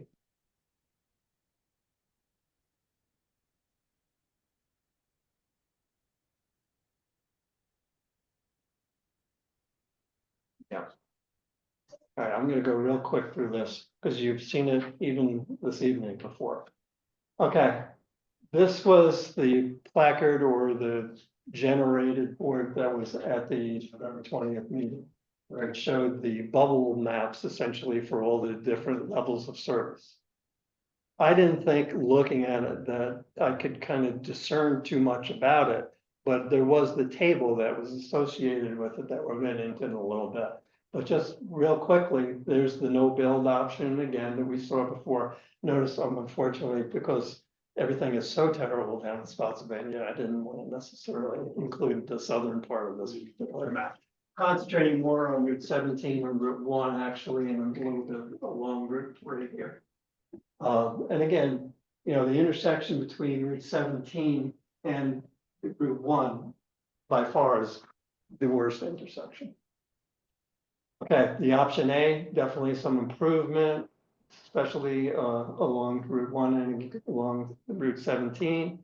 B, you can see slight changes in the sizes of the circles and some of the colors of the circle, but still looking at this and trying to compare is very difficult and confusing somewhat. So the point that I looked at it at great depth, and what I generally found is that for any of the options, when you were comparing them to other options, that there were some instances, some intersections, some of the 25 intersections had improved the level of service, but at the same time, while they improved in one area, if you went to another intersection, it might be worse. So there was a combination of better and worse for every single option in different locations. So in the full report, we actually do have a breakdown across all the different options as far as the travel time savings. And I can speak to as far as that travel D, even if you don't look at the number of intersections, which grades, like, because you can still have a intersection that retains D, but goes from the worst side of D to the better side of the D that won't show up. Option D had the best, I want to say, I want to say either it's in seconds or hours. Actually, I'm thinking it's hours within it. That option D set has like an average saving of, I want to say like 195 or 190 hours. Yeah, and I A think goes A down was to 168. You've right. been in the Yep. workshop with us. Yeah. And then options B1, B2, and C are kind of in the same like 150 areas. And we give a good example of, it's not just the size of the circles and the level of service, but we actually do have the analysis that's pulled up that actually looks at the hour saved, including all of the Right. intersection saving time. So we have the full composite with that. It's harder to show all that information with report, but that's something that, I mean, in the presentations, but that's something that the consultants report. But it's very, I mean, you can look at some and you can say, okay, well, this color is, you know, more towards the greens than the other ones, or it's a somewhat smaller circle and so forth. But the actual numbers for that, it still make it somewhat difficult to look at, but there was a way that you could look at it. And for like one of the good cases, because I mean, they went into good examples with these, but like with US 17 business or US 17 and Route 1, because the travel backups all for traffic going straight or turning left, the right-hand lane doesn't really turn right. So of course, you're not going to get the benefit of that. And likewise, when we were looking at like Call Silver intersection, is if you reduce the traffic on Route 3 that's going straight. Well, they're not the ones who traditionally have the delays that you gotta sit through Central Park for 4 or 5 rotations, multiple vehicles back from the Wawa, but that's still existing because it hasn't been optimized to reshift the traffic. So you're actually kind of having this weird thing where the volume drops, but they were all the ones with all the short wait times, which was pulling the average down. Right. And so even with improvements, you're still seeing a shift. And that's the reason why Ian was like, you really have to almost go back and reconfigure those, because if you have what I call a ghost green of, you have a big green section with low volume, that's not going to help your delay times. At the Permian or like the Central Park is the one where all that delay is happening. And that's one of the things that he's like, yeah, we need to go back and revisit that. And that's the last one for that. Is there a traffic heat map, like a density heat map of the roads and routes and predicted traffic? So you can overlay the heat map and then, you know, sort of see the bubbles. So I mean, that's kind of what they were doing, particularly with this study, because they actually did an actual intersection analysis. When we do our heat map, it's pulling the models. And the model, what it does is it does intersections poorly because it doesn't really know how long, you know, the rotations of Central Park onto Route 3 is going to take. And it kind of knows the volumes, it can kind of push it through the best it can. But generally speaking, a lot of the models is they don't assume that you're going to be waiting 3, 4, 5 rotations of it. They just know that volume's exceeding capacity, it's going to bog down here, but the exact take up that's going to be very difficult until you do the actual intersection analysis. And that's what this study was kind of balancing on. Okay, regarding the study and reporting the operations and traffic analysis, I'm gonna get into the weeds with this and all that. All right, we've saw this before. This is one of the media things that was thrown out.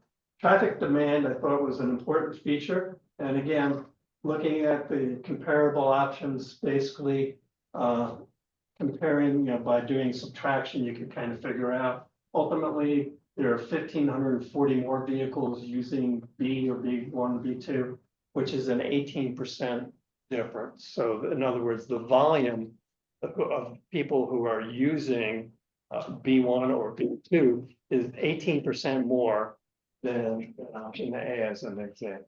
And that's only during that 3-hour period. Right, and I'm glad you pointed that out, because one of the things that was presented at an earlier meeting was, and the reason I asked for the full day, Yeah. all right, is that was provided at, I think it was at the stakeholders meeting, where they actually showed B2 for the full day, and you could see where it was going to, what was the volume that was going to be on the local lanes for 95, the through lanes for 95, the Falmouth Bridge, et cetera, et cetera, et cetera. And I would love to be able to see that, not just for B2 that was presented as an example, but to be able to see it for all of the other options. That was with the reporter with the Harrison Road interchange. So if you go to the policy committee, they presented on that. So you have that information. It's just, it's kind of this weird little extra task order that was tacked on. That's not a part of the river study, but because we're, you know, That was having from 3 engineers, o'clock it was to done 6 to crop. So Yeah, just actually, think I brought it with me just to kind of show quickly. Yeah, I use as much color. You want me to hand that out? No, it's not to really be colored. Yeah, You know, so if they've done, Rupert, you'd love to see this. emergency management response, right? Based off the fire stations and then calls and the known Yeah. present call rates, given the communities, you know, what the new, right? They've done a little bit of that. I mean, that is going, that is a part of the purpose and need of this study is actually to improve response time particularly. Because has moving challenges for responding on time, so corrections in Pennsylvania actually have to have staff response or so. But yeah, that is something that is, it's just at this point in time and level, they can do very general things, but they're not looking at, say, Stafford County's EMS responses, mapping out the things, and then applying a new model to it that's a little bit more advanced. They're looking at general things. I was going to get to it kind of eventually, taking assumptions from point A to point B, different origins and destinations they do it, but don't let me jump. Yeah, this is something that I'll turn around, but this was the example that was given for option B2. And essentially it shows, you know, these different locations, like I said, the I-95 through lanes, local lanes, Falmouth, Chatham, and also the, you know, the Ferry Farm Bridge and so forth. And it shows what the volume would be for the Harrison crossing, in addition to just the B2 bridge. One thing that was interesting about it, because we were talking about induced, you know, volume, induced trips and so forth. Essentially, if you build the B2 bridge and compare it to the no build option, there are 25,000 more trips. Incorrect. 25 more crossings. It doesn't mean necessarily. Okay. Trips. Well, They're just staying. Aren't the crossings made by vehicles? That's the BMT's trips remain surprisingly the same within the model, particularly what drives trips are the number of households. Like that's Okay. like 95% of the trip generation. You have that on the presentation. It's in there somewhere, yep. And then you can see that essentially B2 is going to get 39,000 or so forth. Or whereas if it wasn't there, it wouldn't be a value at all. So like I said, I'll pass this around real quick.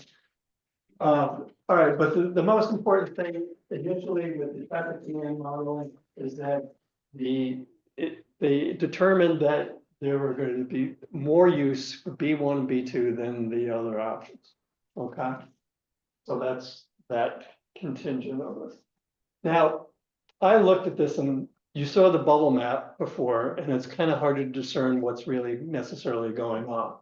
And then, of course, there was the other table that was located here for the 25 different intersections, where you could see it was, you know, a level of service of A, B, C, D, E.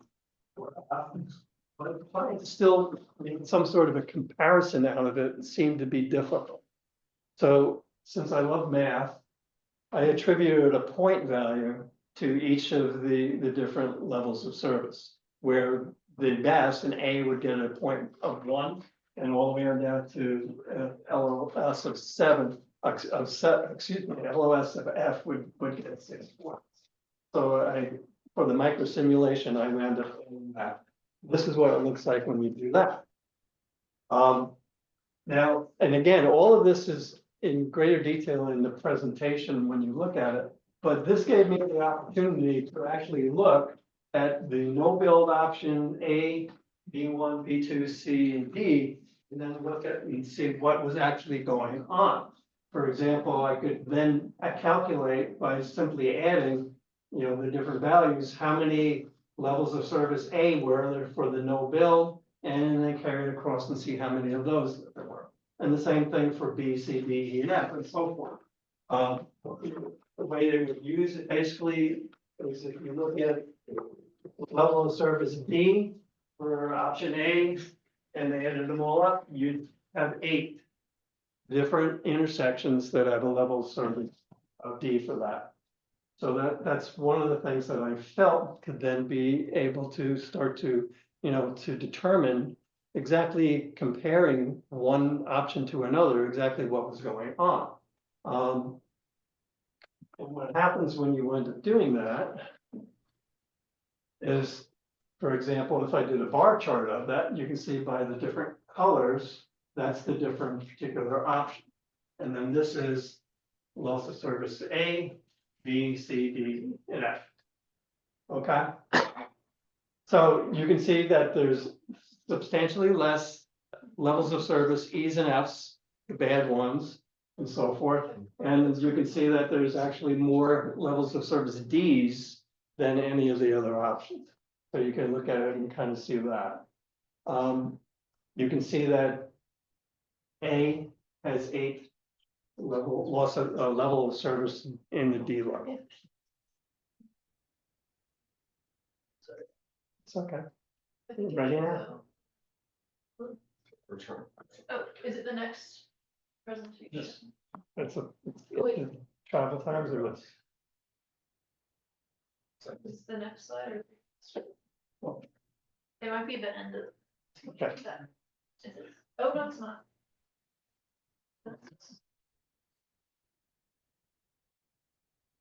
Okay, I did a bar chart for the A, B, C's and D's and I added them all up and also for the E's and the F's.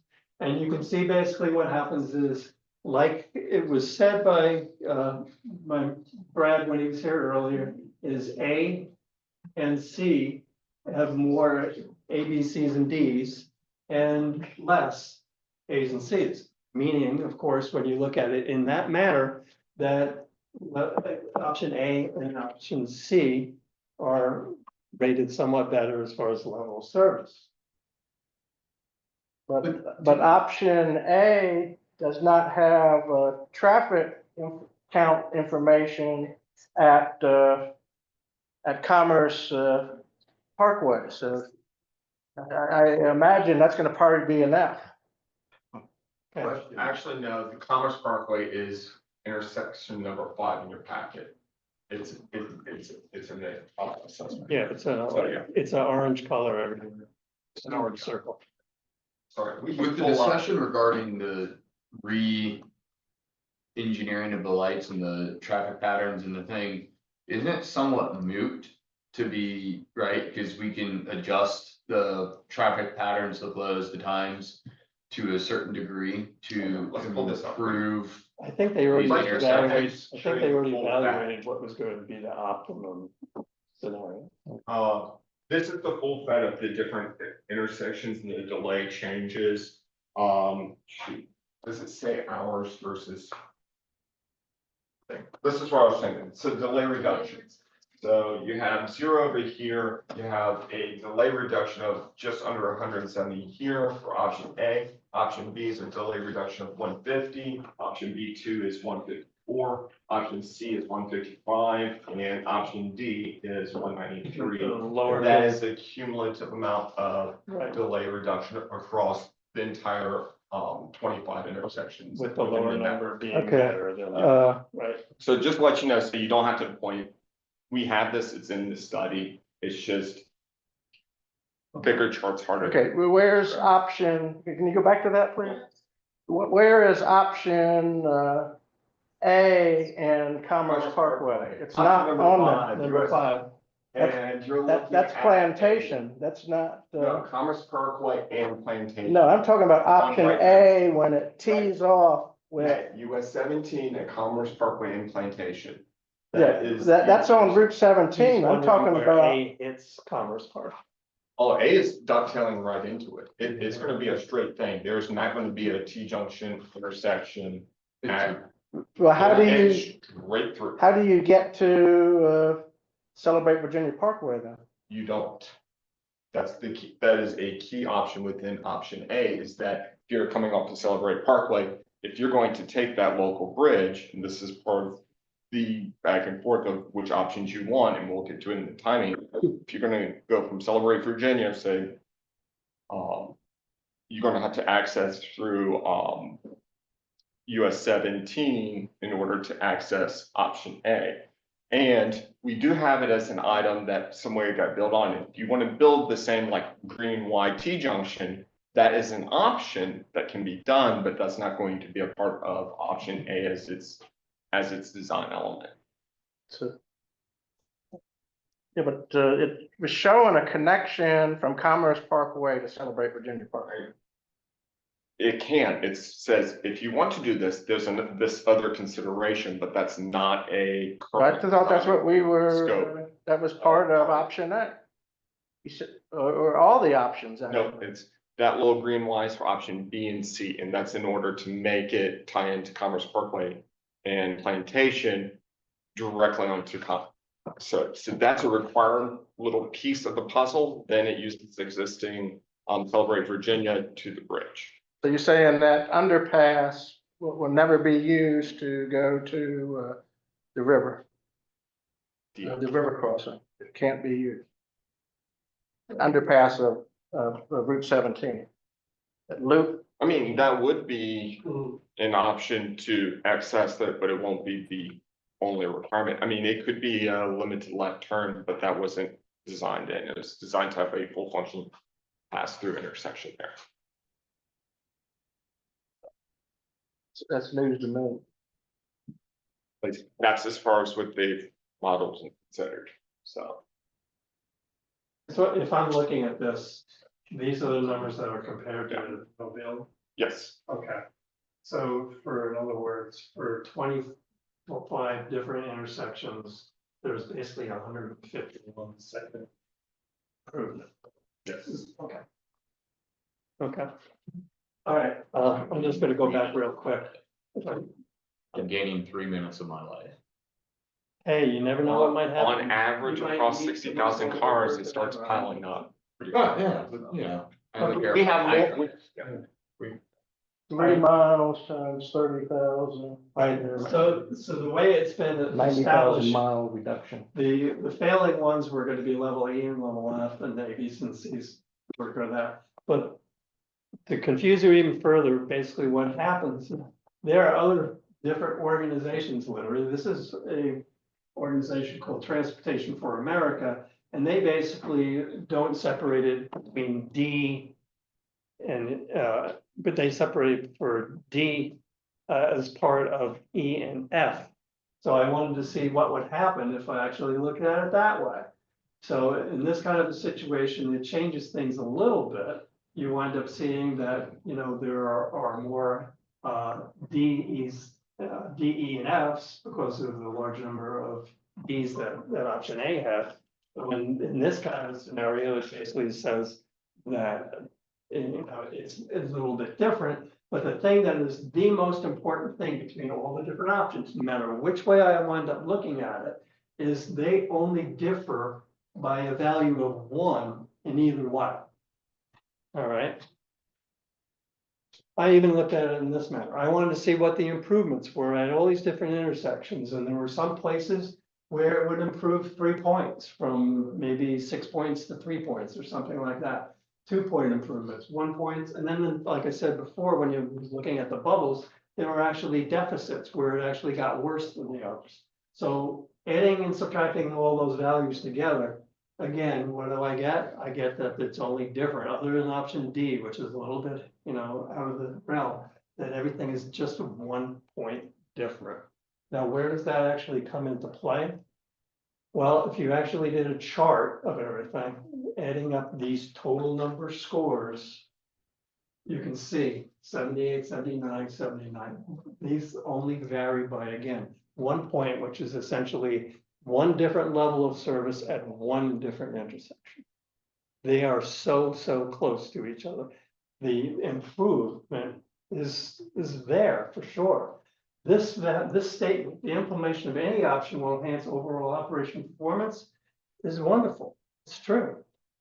The option A and D are the top 2 options in terms of boosting the regional operation efficiency.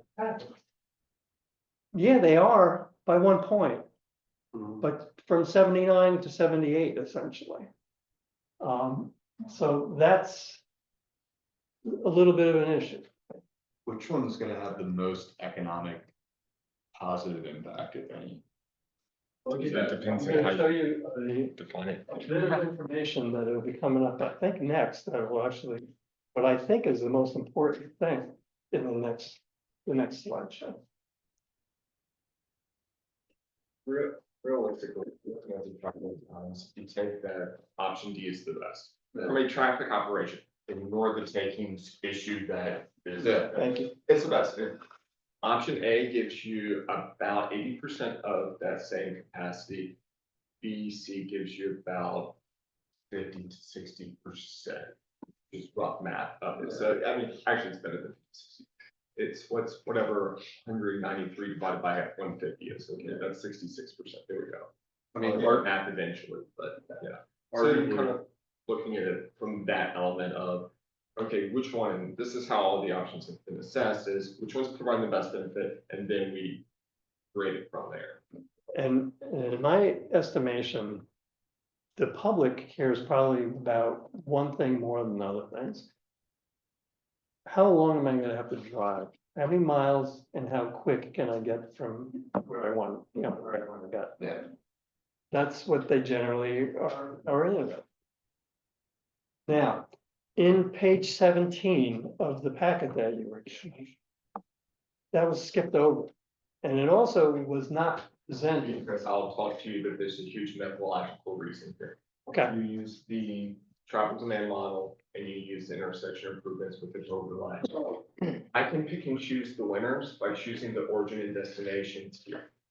This is a step that's used to assess to make sure that the intersection operation improvement is working correctly and that we're not having anything weird. We actually put actual points in the ground and say, run it and say, hold on, wait a minute. If there's a slide later on, it's like, why didn't you use Cowan Boulevard instead of Fall Hill when Fall Hill is easier? This is kind of what the assessment is doing. It's looking at, if we just drop a point in Celebrate Virginia, I could have picked a completely different set of neighborhoods. I could pick, was it England Run residential community, like on the other side of 17, and I can pick and choose which ODs pairs are going to presume the fastest route. And I can make whichever one I wanted to do, whichever option in theory, to perform best. We had the consultants come in and do this and look, it's like Geico, they built on Celebrate Virginia. They're very vocal in this, like, let's take a few of these choice trips and see how things are moving. What we want to do is see what's shown here. Everywhere is showing benefit. But naturally, there's going to be a huge benefit if the origin is on Celebrate Virginia, and then the bridge option is also on Celebrate Virginia versus having to go to 17 or vice versa. What we didn't want to see is either numbers that didn't make sense or that there's going to be huge swings and changes depending on it, because then that means there's going to be another assessment, because all of a sudden our destination is Mary Washington Hospital, and this is getting back to the emergency management. Yeah, we're looking at that, but that's not all, ambulance trips are going to be from the suburb. Staff links. And so we can move the dots around and make each option look better, but it isn't a comparison between the options. This is almost like a check of specific trips. We know how to get this mentally, and does this make sense? And are we seeing consistent improvement across the board? If not, that says something else weird is going on. We need a deeper dive. Yeah, same check. Can I ask you, did you find anything that was out of place or surprised you?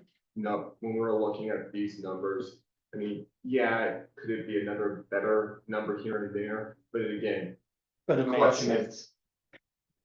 Would somebody use Cowan to get to the hospital versus Fall Hill? Like, it almost becomes personal route behavior choice decision making levels. And at that point in time, we're not as worried because, yeah, Fall Hill's faster than Cowan to get to the hospital, but not everybody's going to think of, I'm going to go down Fall Hill and use a traffic circle. They might, and it can just go the direction they always take because that's just how they interact within the network. So there's not anything that was like, holy moly, but yeah, we could I could get this route a little bit faster, but that's kind of almost like using insider knowledge, being a local versus ways.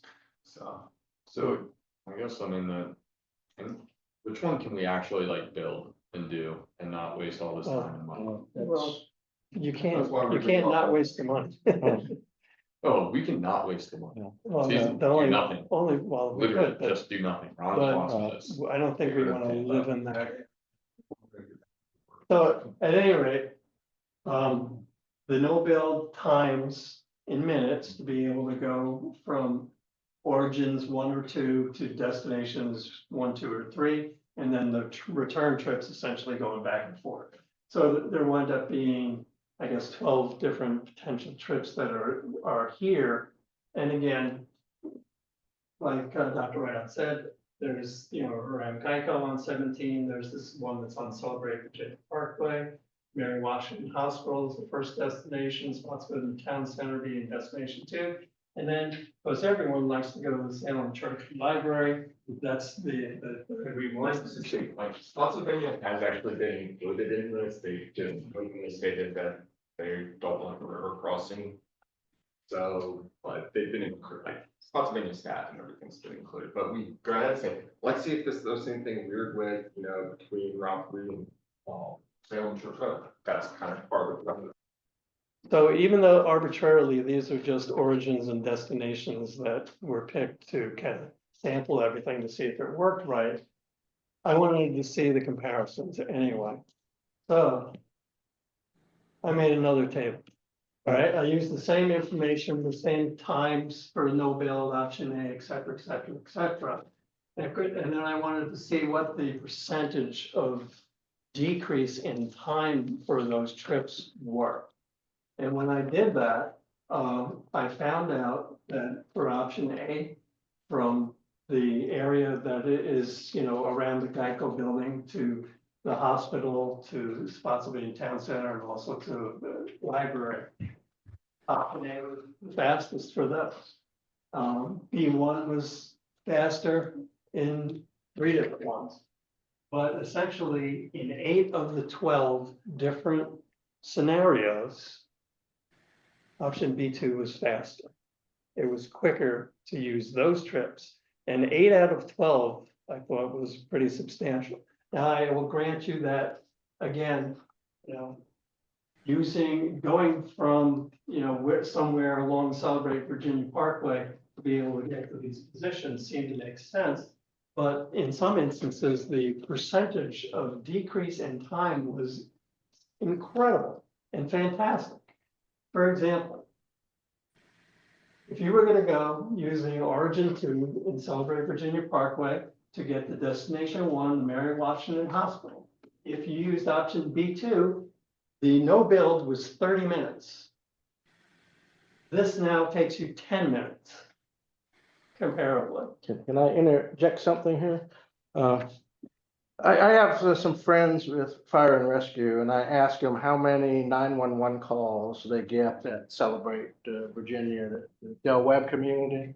And this was a couple of years ago before it was built out. But there are basically 5 911 calls a week, one community. Now, half of them were transport. So if half of, so that's significant. So if you can reduce ambulance time by 20 minutes going one way, that's very significant. And I think that can't be overlooked. People's lives. That's people. I mean, you can get the ambulance back into service 20 minutes quicker.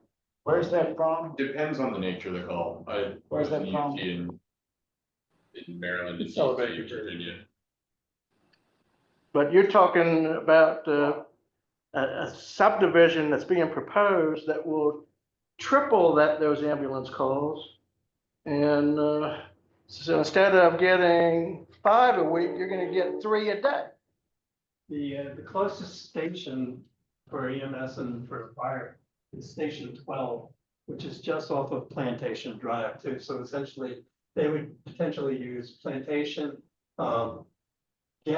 if we had the extension or whichever way to get onto Celebrate Virginia Parkway, and they would be able to come directly from there to there in this scenario again, and then be able to go across the B2 bridge and essentially, go down Gordon Shelton, get onto Fall Hill Road and head there. That's the route that I basically picked because I figured that was the most likely route. Now, if you have to make that same trip, but option A is used instead, all right, you can see the red kind of or brownish path to get there, and you can see that the time for it is 17.1 minutes. Hold on, is that trip using Commerce Parkway? It's using the extension that would be potentially there. If it's But I thought not, there was gonna be no connection. well, if there is no connection there, then Routing aside, this is the reason why you have to be careful with routing. But one of the, getting back to the purpose and needs of the study is that it's not just for when traffic is frequent. We've all had issues of when 95 stops. Yep. And 95 gets off. And so even if you can't use 95, just say 95 is off the table, you still have to fight with 90, all of 95 getting on a route line. And it can be a truck carrying metal that overturns down at 130, backing up and causing congestion on 17. And that's kind of getting to the purpose and need, is that it's not just, okay, we're saving minutes, time here, that's important. The thing is that it's a full stop right now. So, and a bridge to cross is servicing that need, that when the region bogs down, having at least one other option is immensely more valuable at that point in time than during free flow traffic conditions. So it's not just a few minutes here and there. Looks like option A would be a much better alternative for those folks who live in the England Run area than. not if there's a cul-de-sac and a T-fence. Actually, I almost agree. As a person who can relate exactly to the experience, right now, if that's the case, and you have to, currently, you have to basically go up to 17 off of that area, then go all the way down to Route 1, and then you have to, go across the Falmouth Bridge, et cetera, et cetera. So it's lengthy at this particular point. If you were gonna use option A for there, literally, if it was option A would then, I'd have to go literally from that neighborhood to be able to get on option A. I would have to go up to 17, across, then come down Commerce to get on option A. So it would be slower. I would almost joke and say, what's the time distance to Stafford Hospital? Because It's moving along, it's been an hour. 7 minutes. I mean, and the other thing that we should point out too, is these travel times that were in that chart were for PM peak again, from 3 to 6 PM. It, obviously it could be different at different points in the time of the day. But at any rate, the difference between 10.2 and 17.1 is 6.9 bits. So that's 68% faster. if you Chairman, were- may I just make a comment? Mr. Ellis, we want your comments. I'm just concerned we're getting a little bit lost in the weeds. The point of that table showing the travel time is only one thing. It's just trying to show that if you build this bridge, it will be quicker to get to a lot of places than if we don't build the bridge. If we get too hung up on the details, what's going to happen is that VDOT is going to be in charge of the final NEPA certification.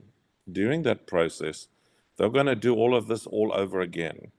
And then VDOT engineers are going to look for improvements to all of these options, which will amend all of these speculative, like, what if I go here? What if I go there? What if I go there? And we're going to get too specific now on something which is general and which they're going to change significantly. What we're basically trying to do is just choose a general area, a general corridor that we think is sort of better than other options. And we then have to wait until the final NEPA certification process, where there's, again, public hearings, where there's, again, options that have to be considered, where VDOT engineers have to go and test the soil to see if it's even feasible to do this. And we could pick tonight another 10 different options to the ones that Alan picked or to the ones that the consultant picked, and come up with a whole lot of other different metrics, again, on how much quicker it is to get from A to B or C to D. And I cautioned the consultant about that particular slide because this is the end result. You could have another 4 committee members of your committee there tonight who could go home and do this exercise for themselves and pick another 5 spots and redo all of this again. and I think we're going to spend a lot of time second guessing a process which is going to be reworked by VDOT in the NEPA certification. And it's a lot of time on a bunch of options which are not exactly going to be the kind of options that are going to be available. My final comment is, you know, some folks that have spoken tonight and some folks who have spoken in all the 3 public hearings we've had before have said that, you know, if it's built here close to my house, there are all these negative consequences. But now what we're seeing with these are, but if it's built close to my house, there are a lot of positive consequences. I can get to the hospital quicker, or I can get to visit somebody across the river quicker, or I can get to where emergency services can cross the bridge quicker. These are all trade-offs, right? If you don't want it close to you, if you don't want the quickest option, then also the ambulance is going to take longer to get to you. If you do have it closer, there might be some consequences of that. You might get some traffic noise, but then the ambulance can get to you quicker. So all of these things are trade-offs. We are going to have to redo this whole process again with VDOT when they do the final NEPA process. All we're doing is trying to identify a general corridor area and then redo this all again under NEPA. So I'm just concerned we're going to get overly fixated on another 3 minutes here. For example, the thing that you're all talking about now is whether or not a connection should be built from option A to Celebrate Virginia Parkway. It is an option, but we don't have all the information yet to be able to decide whether that option should be implemented. The consultant has looked at it as a possible extension, which can be built or not be built, depending on the local input, which will be garnered again during the NEPA process. And so VDOT can either design in that connection, as Joe was saying he believed was already in there, or as is in the current version, they could leave it out. It depends on whether residents want that ambulance to get to them quicker or not, whether they want to put up with the traffic noise or not, whether the possibility fits with VDOT's statewide design standards or not. So we're going to do this all again. It's helpful to see that these options could work better. My main takeaway from what Alan has been showing is that there is a huge time saving if you build the bridge. If I'm correct, Alan, I might be wrong, but I think that's what each of your options is showing, that if you build the bridge, it's going to save a lot of time to get to places like the hospital, which I think is fine to say. I think that's helpful information. And I agree with all of that, and I understand that everything ultimately is going to be reevaluated for the NEPA study and so forth. But there's going to be a decision forthcoming about which option is going to be studied in the NEPA study, because they're not going to be going through 5 different options. They are. They are now? Well, when you do the NEPA study, you do have to do the full alternatives analysis. Okay. It's not like, I'm not going to do the on-ground, environmental assessment for the other options because we picked one. But to go through the funding exercise of getting an alignment, you have to have one as your primary. So say, we're going to do this, and then through the NEPA, we do the additional alternatives, in which they might consider the ones we have, they might add to them, they might just automatically remove one. I mean, at that point in time, it could be a lot different, but that doesn't, just because we're picking one that's for funding, because Smart Scale isn't going to say, you want a bridge, and we kind of have 5 ideas. They're going to be like, we want something on the map. Okay. But once you get to that point of the NEPA, it has to be widened out again and say, okay, you looked at all the alternatives again. And is that, or does it need to be the change? But at that point, to go to NEPA, it has to be full funded. Okay. You gotta have the money for it. And the last thing I'll say about the travel times or the levels of service table and all that other kind of stuff is, in looking at it, I put a lot of particular time into it and looked at it in as much detail as I could determine. And that's all that myself or anyone else in the public right now is to look at the information that's available at this point in time and to try to make a comparison. So that's essentially, what's basically been happening here. I guess we're next one.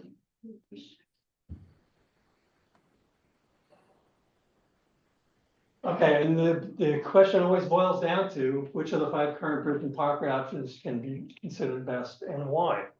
So, okay, this deals with I think you have it right now. Regarding the daily crossing line that was available for the A for option T2 as an example.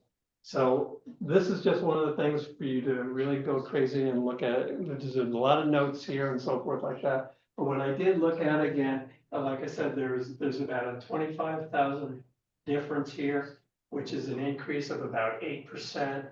With the Harrison crossing, it was an 8.7. Again, there's 39,000 for B2 right there, as opposed to nothing on B2 if there was a no build option. So this is there for you to just kind of look at later on if you have, life and have. Well, I'd like to say, if you look at the no build option for the Falmouth intersection or the Falmouth Bridge, it shows 52,000, which is level of service F, which was on the map. But if you look at option B2, it's reduced by what, 12.4%. But it's still a level of service F. So that one map is showing same scenario, but there's a 12% reduction in traffic.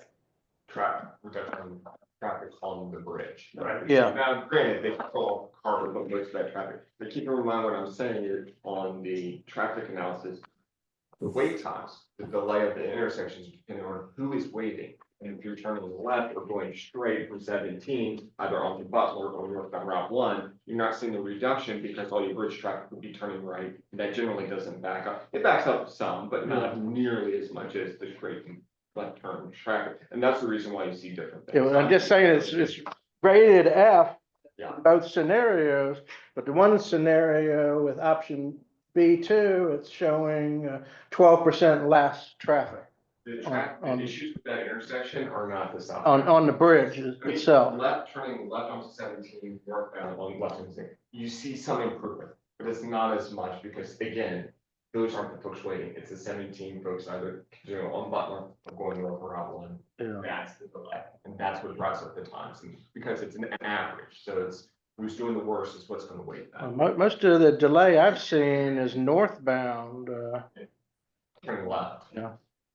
So When I first saw this, one of the things that not just myself, but Matt Lahane, who works in transportation for staff, was noting as well, and we started to get into, okay, if these are, the volumes that are there, are they north or south? Is there any, and I would have loved to have been able to see how much was north or south. We did have streetlight data that we saw from 2019. I was wondering whether or not there had been additional or newer information available to us. Generally, it's going to be fairly balanced. I mean, you can have virtual trip making where you'll have a trip that, trip changing, linking it. Is that if you're going to start with, say, Gateway Community, come south across the river, unless you're moving, you're going to come back. You're going to make a return trip. But it might not be the thing because you could decide that you're going down to New Post and then take White Trail and cross that Route 3 and then back up. So it's still going to count as a crossing on here. We have a good idea of which crossings we're going to do, but it's not always going to be one-to-one on the same bridge. It's going to be one-to-one more or less for the crossing, unless you're dealing with through traffic that's not coming through. But that wouldn't be calculated. If it leaves the region, you weren't going to be using the street like that. Typically, origins, you return home. Hopefully. Yeah. Okay. That's the goal. This was the ranking that was done for the preferred alternatives. I just wanted to kind of find out, this ranking scale that was used and so forth, and we'll get back to that in a bit. All right, the river bridge lengths. I had, when the extensions for the local lanes were being done for the I-95 bridge. When there were so many different photos, I could actually look and see where the abutments were being placed for the new parts of the bridge. So, and also by driving literally over the bridge at different points, you can see what the elevation is. So I started to do that and I started to calculate them. My numbers for the lengths of the bridge was slightly different, but for the most part, it wasn't terribly different from what the consultant's lengths of bridges were. Okay, one of the things I wanted to point out, if Celebrate Virginia Parkway was going to be used, that currently right now, there are at least 5 different methods of being able to get onto Celebrate Virginia. If Commerce Parkway ultimately did have an additional extension, that would make 6 different ways. So it's essentially a much better kind of grid. You know, there might be choke points somewhere, but there's a better grid at least to how to access or to get off of Celebrate Virginia Parkway.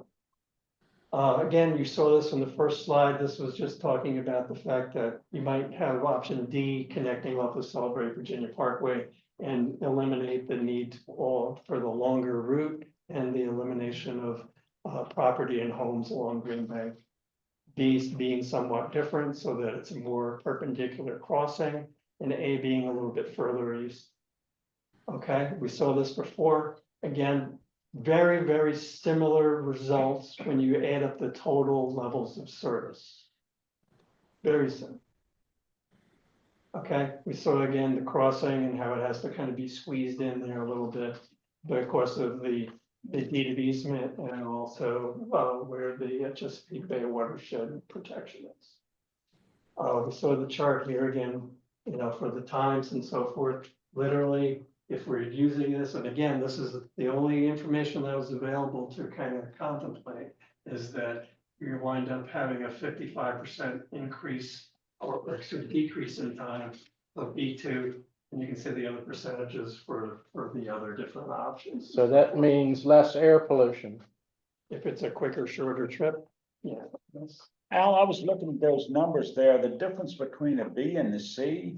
Yes, that B2 there is lower in all those numbers down there that's in green. Yeah, the eight out of the 12 were the shortest amounts of time. But C is They're higher, very close. but they're real close. I mean, Yes. they're not, it's not that much difference. No, they are very close. Cherry picking those. Yeah. That's what I'm gonna say. No, all I wanted to do was highlight which I know. ones were the lowest, and that's what it is. I'm aware of it. That's the reason why we don't do this comparison, because, yeah, the consultants can pick winners by picking those. They may have done that. All right, again, remember I moving option A for the east to show that. We talked about the cul-de-sac would be necessary if the T inspection was needed for option A. That's just a bad, that's just a bad idea. I mean, it cannot be cul-de-sac. It cannot, I don't think it should be T or cul-de-sac. It needs to be an intersection. Sanford Road has to be part of that grid system. It has to continue on. Well, I agree with that. It never has to be. One thing, Yeah, that was a comment that was, you've made an assumption of an overpass, basically. For hours it's continuing. Why haven't you assessed that more? That is, yeah. I mean, again, Didn't VDOT say we can't have any connection? they do not want any of the river crossing being able to turn right onto Sanford Drive and then basically hit the interstate at a, basically it is in the exit or the. Yeah, it's in the merge. I mean, granted, there's The on-ramp lane right there. So effectively, right, like the choice is off the table by they won't approve it. Yeah. So Yeah, well, like that is like their one They- major if requirement. they won't approve it, why bother? No, but you there can has to still be get something- off of Sanford Drive onto A. All right, but again, if you wanted to go anywhere other than A across the bridge down Yeah. into the southern, into Spotsylvania or Fredericksburg, then you have an extended much longer trip to being able to go anywhere else. Regarding the streetlight index, that was available in 2019, and this was taken from the, I guess, the July 2023 study and beforehand. It actually showed the number of, for different trips to these different vicinities. Here it's south of the river, and again, it's right around where Central Park is. The And also index is a talks about town composite center. metric, it's not trips. That's actually a very important thing with street Okay, can you lights. say that again? I'm sorry. It's a composite metric, so they are not taking actual counts. That So is what's a, the- so it's an index that's normalized so that you can make comparisons between two different entities. So we can take the percentage of trips and compare different things within it. However, they're not counts and they're not true counts. They kind of throw it into a black box with their data because not everyone has cell phones. Realistically, not every car is web enabled and tracking your GPS. And so it kind of takes the number it has, compares it with traffic counts, compares it to other private data source, goes into a black box. They have this metric. Trick is that it's normalized for each one of those groups so that we can say that, yes, let's just say the hospital is going to capture 10% of the trips. We can say actually with very good certainty that we can't. You got to be careful, and this is actually something that trips planners up, is that you can't call them trips. It's an index. And so it's a good metric for determining trip distribution and a couple other things. They do have AAVT and estimates that are not as good as VDOTs, but we just got to be careful. They're not counting cars crossing the road here. They're kind of saying out of 100 cars, X many are going to this. So it's normalized. So just be careful. That's not crossing. So looking at the street level index, when it says 1 to 500, it's saying 1 to 500. Indexes, like, yeah, it's not actual trips, it's a proportion. If you total everything up, it's showing you the distribution that's going to each one of those boxes based off of the total number of indexes that there are. So it's really good at showing market share. It's not very good at showing you volumes. But is it basically showing destinations? No, yeah, that's what it is. It's Okay. not, they're not, those aren't people. That's of the number of Okay. ODs they have. But That's where they're going. If the number is higher for a particular location, you can basically say that there's a higher destination for that though. Yeah, you can say that there's more, most likely there's going to be more people going there, but it's more of 100 cars that are crossing the river, and that's what these gates are.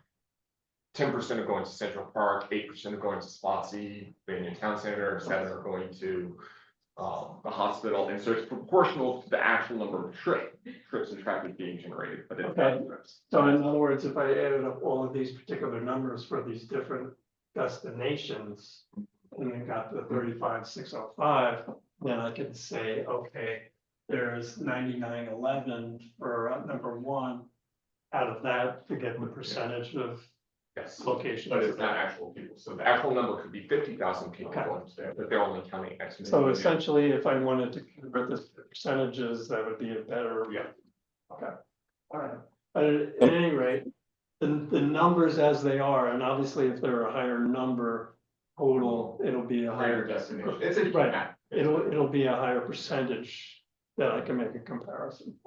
So essentially, then there were 6,000 essentially more trips south than north, and of course, north to south, then, as you said before, the return trips would be a lot of times the people from the south going And back that's to the based on north. their trip data. Alan, that's not true either. The methodology of the software tracks vehicles from the origin to the destination of a single trip. So the minute you do trip chaining, it's not counting the rest of your trip, right, as part of this metric. It's only counting crossing the river at this point. But trip chaining occurs. So you cross the river to go to Central Park. That's a trip. But now you might also go from Central Park to downtown Fredericksburg. That's a trip. Then you might go from downtown Fredericksburg to the hospital, and then some other time cross the river again on a different one of the bridges. So the minute you turn the key off on your car and go into a shop, that ends the trip. So trip chaining is very, very difficult to measure with this methodology using streetlight data. And so you don't get exact totals for the cars going north and south, or it includes trucks, it includes even bicycles, frankly, because it can't count the trip chaining. So there appears on these two slides to be, using your words, a missing 5,900 trips, but they're not actually missing. Some of the vehicles have gone to second and third destinations before they've crossed back over the river. Some are trucks that are going to Pennsylvania or New York City and will only come back again a week later or a month later or whatever. So, or maybe never. Maybe they go from there to Boston. So because of trip chaining, you can't compare northbound and southbound trips numerically in this way because there is all the trip chaining going on. Yeah, and just to build off of this, like even the geographic locations, I think we're using Stafford and King George, but also Culpeper, Spotsylvania, Right. Caroline. And even with Caroline, we have to tiptoe around this.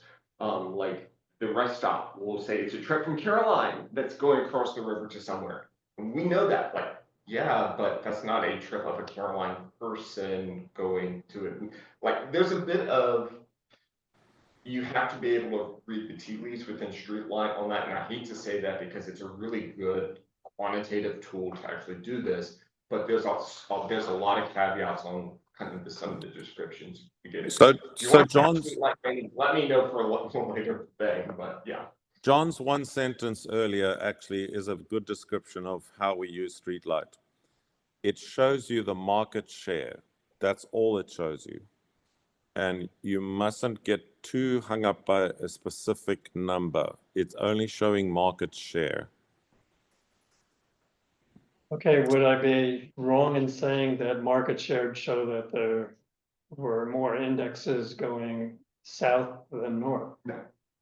Okay. I can't do that. No. Well, It's not the same set, right?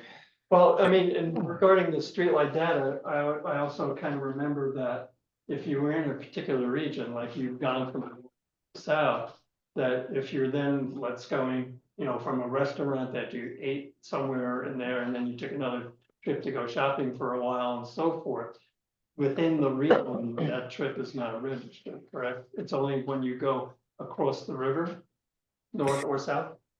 well, it depends how you set up the study, how you run the model. And remember, the long distance vehicles, they are not going to come back over the bridge on that same day, and they may not come back through this region. So they may go from here to South Carolina and then go back via Tennessee or into Pennsylvania, and they may not ever come back again.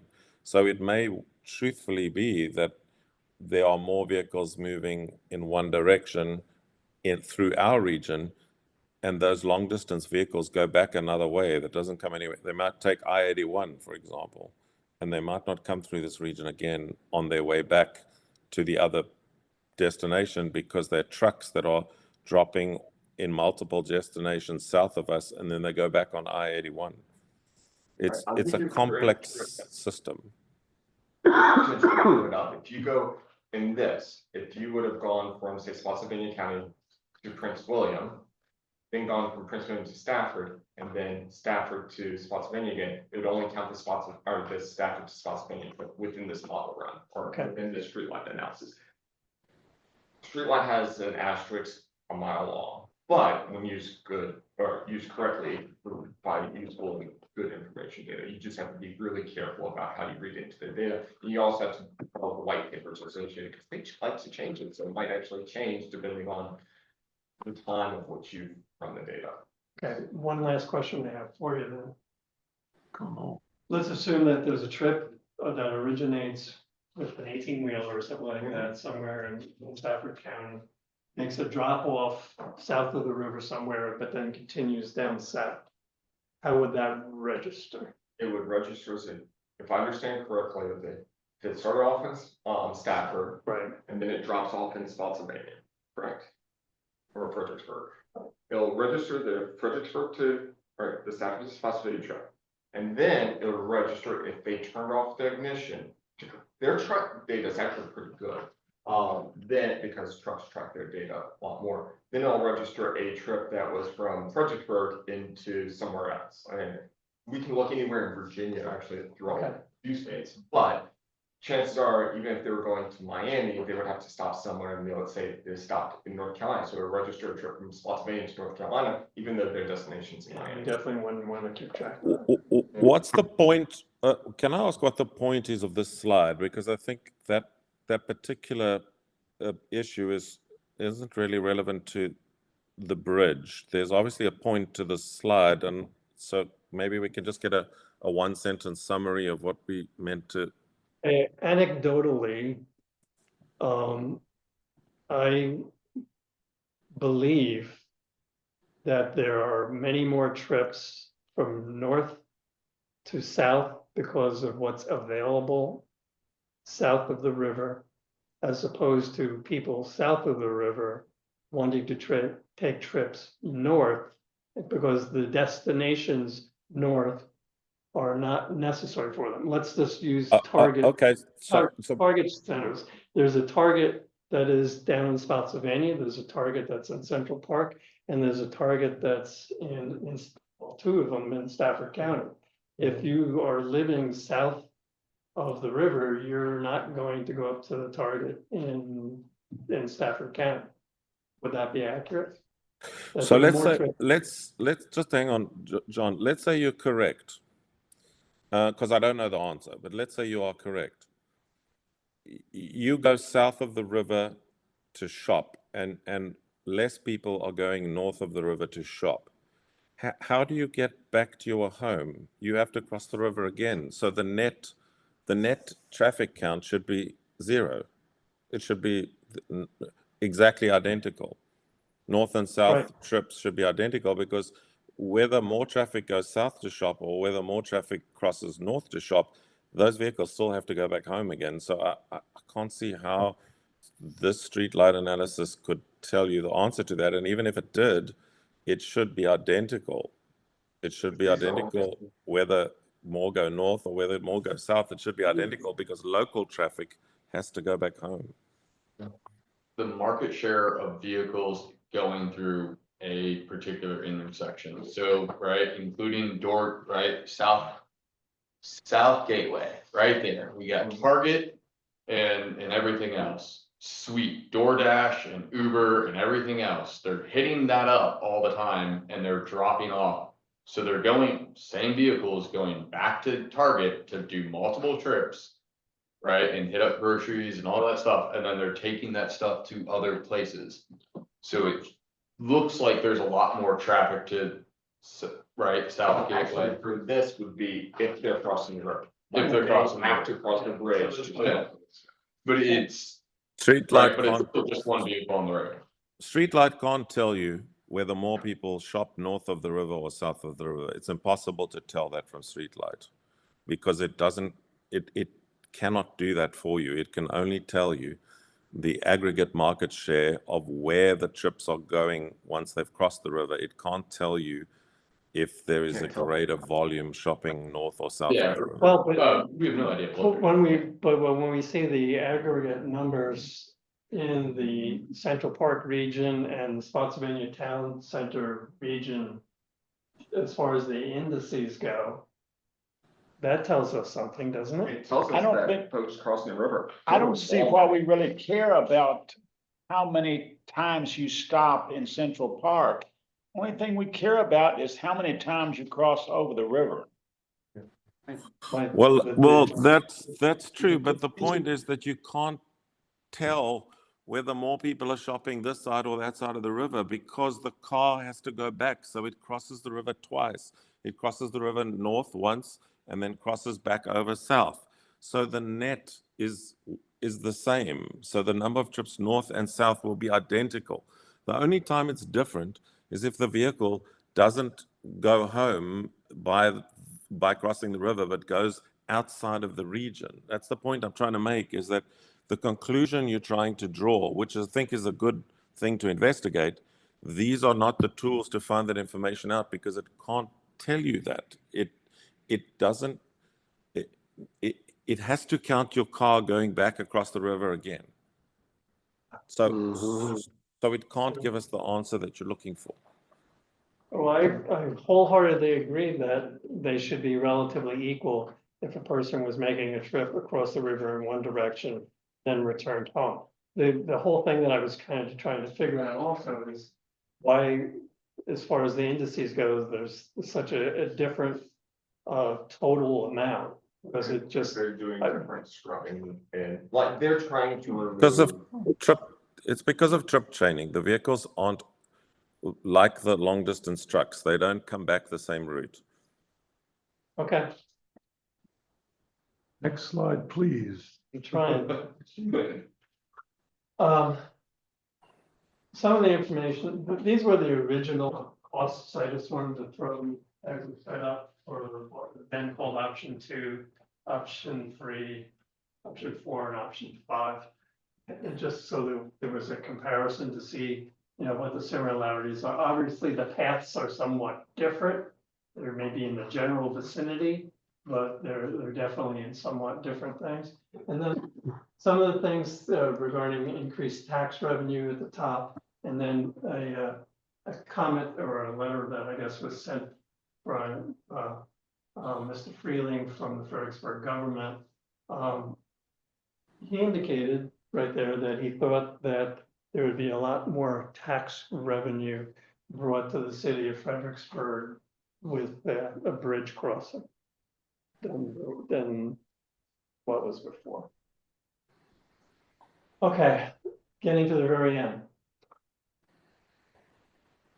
The one of the issues that I basically have with the rankings, and let me, sorry about that. And you can pass this around the floor if you want. Okay. Converting everything to a scale of value being 1, 2, 3, or 4 essentially means that there's a 25% difference between each of those values. In other words, if you go from 1 to 2, 1 out of 4 is a 25%. So you literally are jumping 25% if you went from 2 to 3 or 3 to 4 or whatever. It's a 25% differential. So that's it. Now for intersection delay rank, if you remember way back when we were looking at the table, the levels of service, talked to you about how level everything was, that there was a total number when you added everything up between 78 and 79 between the top 4 different options.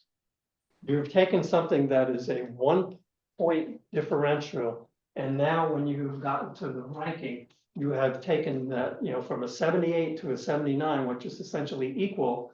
You've now given it a 25% increase from one score to another. Okay, so that's what this is basically showing right here. So it didn't, as far as weighting things, that's not comparable. Like the stream impacts were 600 or 700% more on option A than there was option B1 or B2. So okay, for environmental ranking, when you wind up looking at that, one of the questions I asked when I was there at the November 20th meeting is when we were talking about easements and so forth. The question that I posed was, easements seem to have an awful lot to be with the environmental ranking. And I specifically asked the question, is if the region where option A was crossing the river, there was an easement there, would that make a difference in the ranking? And the answer was absolutely. So again, one of the things I would point out is even though the ranking for environmental is shown at that, I would consider, because of, as Mr. Brito showed with all the streams that were involved in trying to wedge in along the river between the Inland One stream and everything else, that the environmental impact will be greater actually, because there are very few streams for any of the other particular options, whereas option A is encountering many, many different streams. And it must be remembered that the ground level is essentially where the streams are, so the road is continually throughout the entire parkway going to potentially have an impact on whatever else is at ground level, such as the streams and the rest of the environment. Now, when we get to the lowlands that are down here where the protection area is, keep in mind that that bridge is going to be well above the height of what those lowlands are, essentially, hundreds of feet, perhaps higher than that. So during construction, obviously, the impact down there at those areas is going to be real. But after the bridge has been, in use for a while, that's not having the same kind of impact as being at ground level with everything else. So as far as the ranking environmentally goes, again, that we could talk about that and argue about that for quite a while, but I'm not necessarily wanting to do that right now. In NIMBY, the term that gets used for not in my backyard. Using public support rank for the initial survey that was put out, I think is giving weight to something that really shouldn't have that kind of weight. And the reason that I say that is because I spoke to a tremendous number of people for a while regarding, how they felt about the different options.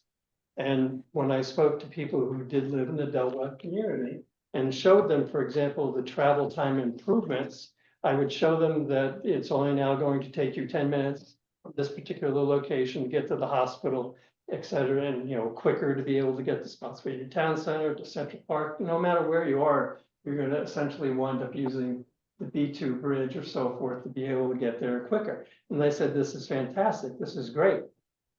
But I'm concerned about the noise level and I'm concerned about the drop in my property values. So even though it might be better, I'm not going to use that as a preference. It's when you are asking these people, all people, and I'm going to be clear that I am a NIMBY person because I don't want it in my backyard. But at the same point in time, I am objectively looking at whatever information is available and trying to draw a conclusion. So using this as a criteria for determining a preferred alternative, I think is incorrect. Can I say something about option C? It has that big turn in it right there. So you're gonna have people hitting their brakes and then accelerating more. So there is gonna be more traffic noise from that and more air pollution. Using public support rank is not data driven in any way, shape, or form. It's how you feel. There are people that I met that live in Celebrate Virginia Parkway who said, yeah, they wanted to have a path that was close by because, they wanted to be able to go and do things. But overall, with like 1,100 different residences in that area, it's not a surprise. D could totally be swayed by 63 people's houses that need to be condemned. Yeah, I mean, that's why really the, that number. yeah, that's, Well, who's gonna show up to these things? Let's be honest. It's not people my age, right? It's the people of the 55-year-old communities and everything else. They're going to be very present and vocal. They'll be probably one of the largest speaking population groups. Sure. They are an environmental justice community. Come on, Yeah. move it along. But You had the floor for over an hour and a half, let's move it along. I wanna say with public support, and no, I don't wanna speak exactly for Michael Baker, but I'm pretty sure this is. The public comment isn't going to crown a winner. I mean, well, he said that in the meeting, but I'll tell you what it will do, it'll kill an option. As in, if you have a option that has 50% saying, this is my least favorite thing. Unless it is 10 times better on the traffic at 10 times cheaper the cost, you're done. Or if you have another one where folks are like, I don't really care about this option, I would prefer other ones, they'll do it. It's not going to necessarily crown the winner because we have a whole bunch of other data to go along with it because that's what they're looking at. But it doesn't matter how good, say, option D does for its traffic impacts, because it is the best traffic intersection one at least. if 50 people say no, it has the high takings, that would kill it. Like, oh, it would be like, but inversely. And again, remember that each different level is a 25% increase. Well, it's where and they did count that. They were acknowledged. That was hard. This was something that was in the stakeholder of, do we conserve this? Do we sum it up or not? It's assumed that the public will do it if you don't, so you might as well use the correct math. Okay, but if we were gonna go by the quality of the value, like for intersection delay, that would be maybe 1, and then maybe that would be 1.02, and you know, they would be a lot closer. They didn't want to do it. I mean, they can say Oh, I that know. option, if it's option 1, then option A would get 86% of option D score. B2 and C3 would get 66%. Then you're getting into this weird numbers where you are weighting the numbers. Right. Because what this is looking at is, what does it rank compared to its peers across the board? And option D had the most amount of intersection improvement. Option A has the lowest amount of environmental impact across a wide range. Yes, it stinks on its streams, particularly streams that are not considered to be in the resource protection area, but because it's running parallel with a potential stream, or at least the corridor is. But at the same point in time, it's not touching any wetlands, it's not touching any improved development areas. It has the least conservation easement. And what's another one? No archaeological sites. I mean, it scores well across everything but the strips. And again, Ian and I have said, there's no silver bullet option that's going to be perfect across anything. But you have to look at something else where D scores pretty aggressively poorly, and options B and C score middling for their environmental. It's not really great because all of a sudden you're talking about 6-7 acres of floodplain area. That's a big concern. That's more than what the stream linear feet is concerned. I think we're doing that acres. So there are trade-offs, but Michael Baker and their judgment said, this is the least amount of impact. It's not no impact. That partly is no build if you don't look at the traffic, but those are what they assessed from their environmental team as the lowest impact. One thing, the 100-year floodplain area is really should be different now, because there's Huntington Run, Rocky Pen Run, Mott's Run, Lake of the Woods, and there's a good half dozen reservoirs that were built upstream that are taking the water, right? So USGS just updated all their floodplains within the area. I mean, they didn't do it back when the dam was in place. I mean, they were like 20 years out of date. It's very in date right now. They finished that, that's it, February last year. but I think it's based on the 42 flood when none of those reservoirs were built. To me, the environmental ranking should be the least amount of impervious area. That should be one category. The highest travel demand that with the time saving factor should be another category. The low impacts to resource protection area should be another category. Least clearing and soil disturbance should be another category. And easiest stormwater containment should be another category. Those are the kind of rankings that are really more environmental than. You know those more at design. You don't know stormwater management until you have the design phase. You don't get to design phase until you start thinking of a further turn to corridor, and so that you can actually start pursuing under you. Kind of like saying, I want to know some crystal ball answers that you can't do into your engineering. You can't get the engineering to further. Impervious area is pretty simple. Actually, the road's shorter. It's going to have. Necessarily know that at this point in time. I mean, you can kind of guess based on road length, but even then, that's going to be somewhat dependent on the road topography and where the area of the divergence of the water is hitting at what places. Because I guarantee you it's going to change. I mean, what's the impervious area difference between the takings and needs of D if you do go the Green Bank route versus other options? I mean, that is something that you have to do at the design level. Like once you have those design areas, you're just playing with planning level cost estimates, and you can't get to those designs until you have more information. And again, we do that at the NEPA stage. That happens again. All right, so if we're going through all this again through a NEPA stage, what are they gonna recommend going forward? They gonna recommend 2 of the options, 4 of the options, 3 of the So options? within our contract, they are going to bring back us an option. Will get us to kind of 9 scale required for a smart scale item. A lot closer that the state can then assess against other projects competitively and to determine if we can proceed. Then you start doing your that fully stage. You do not want to hit that NEPA clock. Fully funded, funds obligated, we have $1 million in the bank, we're ready to go. So this NEPA study didn't get done till then. It doesn't get, we're doing a PEL, so what we're doing things up as much to the need. Theory, VDOT can take that as kind of a cost saving, they can drag forward without being fully required to go back and redo. Then they can pull information as VDOT sees appropriately into the NEPA. Like doing homework at a high enough level that you can use.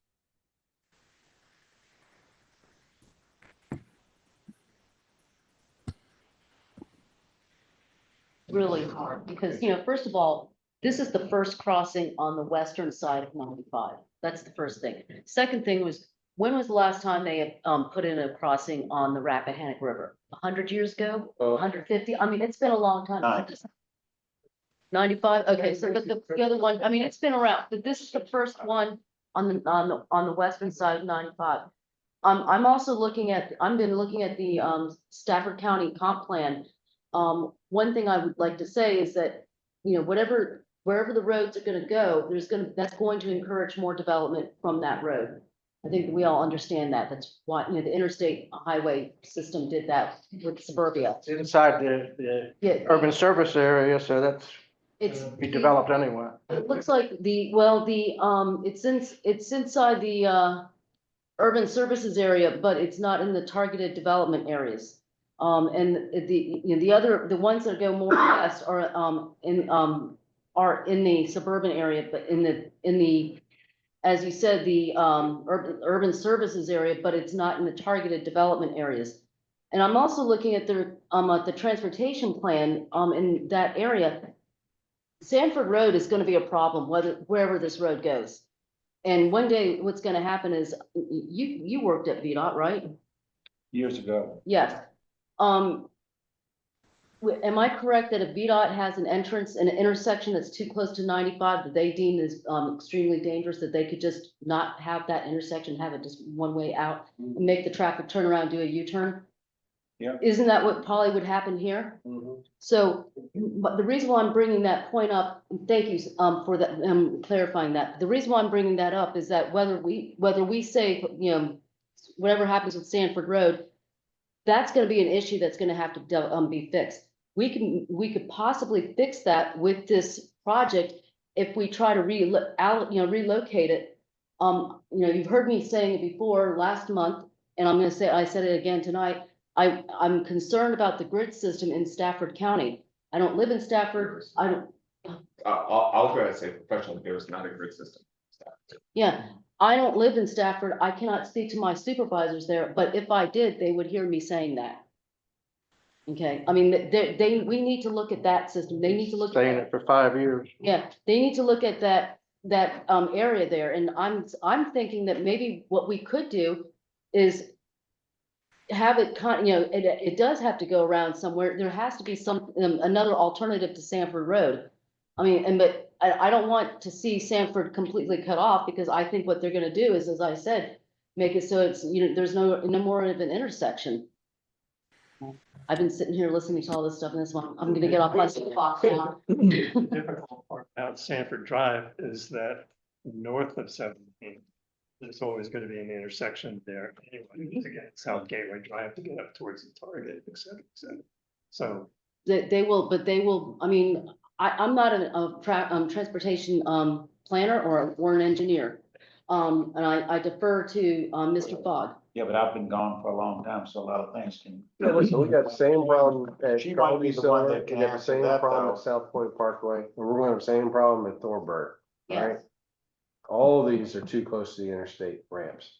Yes. But they're there, they've been there forever, how do you take it away from them? There's legal battles, Oh, big yeah. legal battles involved in all that, Oh, so, yeah. You Um, essentially just part of the problem. eliminate vast numbers of additional traffic on the road. Right, Right. right. What VDOT will do is that they'll go in and make sure you don't have an intersection anymore and just one way in and have everyone. Right in, right out. The reverse, where you have to turn right to go left? Mm. Okay, that's. Yeah, I'm not a No, it's transportation fine. planner. But the funky things, yeah, like what they have around, 250 and 64 in Charlottesville, where you kind of do like this. That's the diverging timing. Oh, my gosh. They got a stabber. That's when I feel like I'm in England. Okay, since this project, since we're asking for a quarter to $500 million from Virginia taxpayers, and according to slide 16, it's only going to benefit 2 or 3 intersections, and it's also going to benefit a small number of our citizens. I'd like to make the motion that CTAC go on record as as being in favor of the no build option. Is there a second? Is it as an action item? Do we, huh? It's your call whether or not you want to Endorse anything? This was just us getting. I think all 5 or 6 of us have different opinions on which one we endorse. I don't hear a Is there a second. second? I don't hear a second. There's no second to Rupert's no build option. Is the committee want to take a vote on endorsing a option to the consultant? I think, I'm gonna make a motion that, we recommend, both option A and option B2. Is there a second on that one? We have, a discussion. Go ahead. But I think it has to have a second for a discussion. You gotta have a second before you do discussion, that's reason. Otherwise, no. All right, sure. Is there gonna be a second? Does that motion die? Instead. I Would think you it's like silly say to something? endorse 2 options. I was gonna say, isn't the, comment period still open until January 3rd? Yes.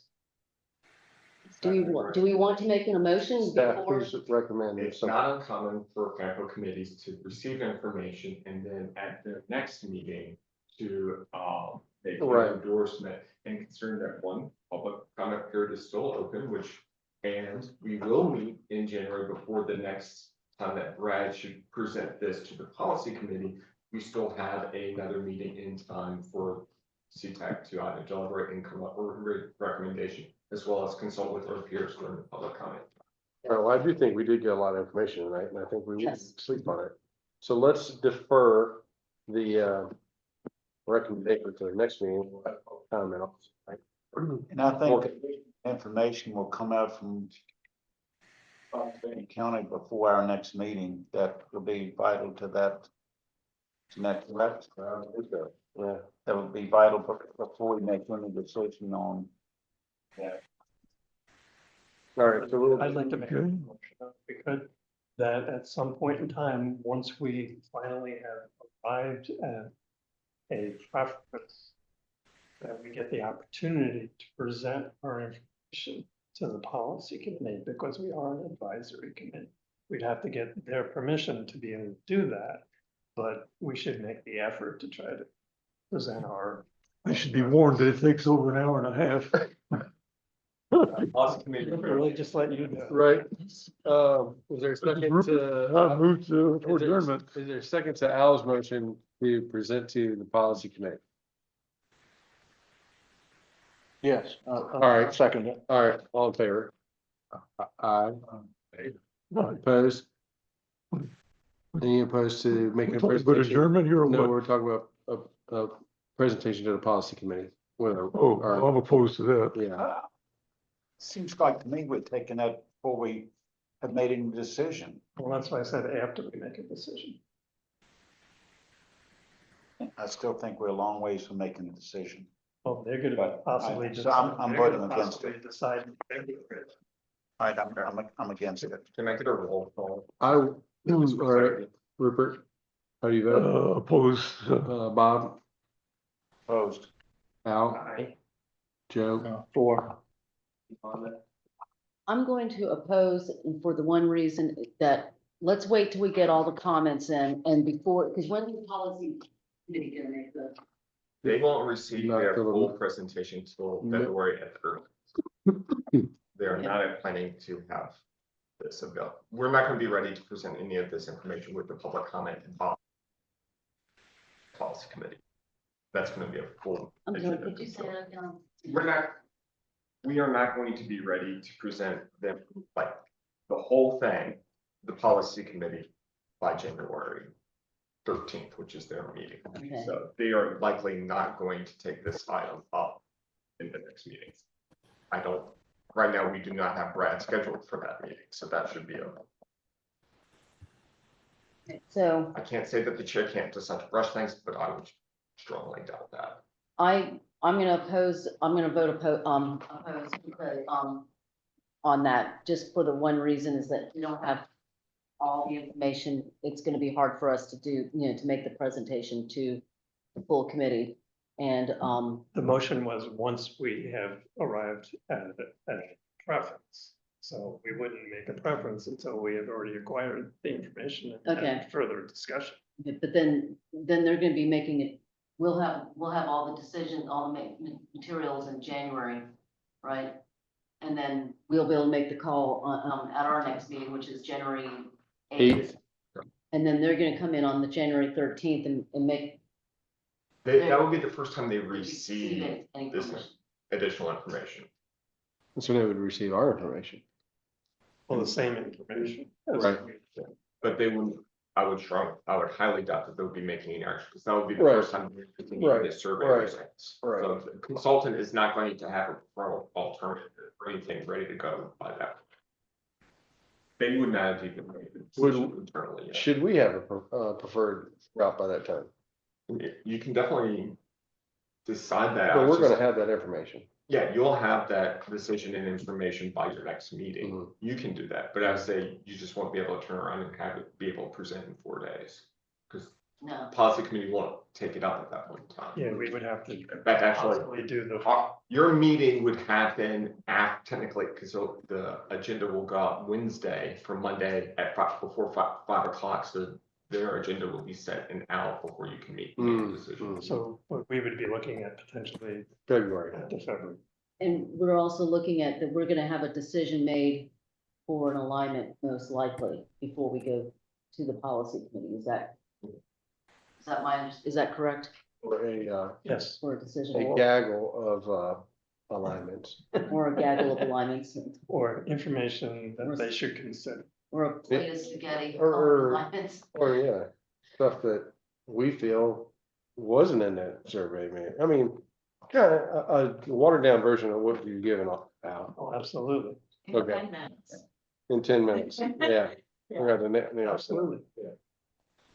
I mean, I'm voting for we presenting to them. I think that. Yeah, if we could do it in 10 minutes, For an advisory committee not to advise is, why are we even here if you don't? then I agree. I mean, I agree. If we can keep it to 10 minutes. Thank you. yeah, it doesn't take 10 minutes to say no build. That takes 10 This is seconds. true, Rupert. Yeah, keep it to less than 10 minutes. That's, All right. Got it? well, okay, Yolanda, what was your Plus, plus? Okay. Chair, can I make one quick announcement? Mhm. Really late, but tomorrow, starting at 8 AM, VDOT is doing a complete and utter dry run for snow. So Hmm. you'll see plows and you'll see materials trucks. You'll see people like me going to the area headquarters to sign all these trucks in and then, pretend like we're having a big snowstorm. So Hmm. I just want to make people aware that if you see heavy equipment out tomorrow, that's what we're That's an doing. essential person. Formerly essential person who used to have to go through all this. Reading material. okay, thanks. All right. Okay, moving to adjourn again. Second. All in favor, aye. Adjourned. Yeah. Um, Never thought.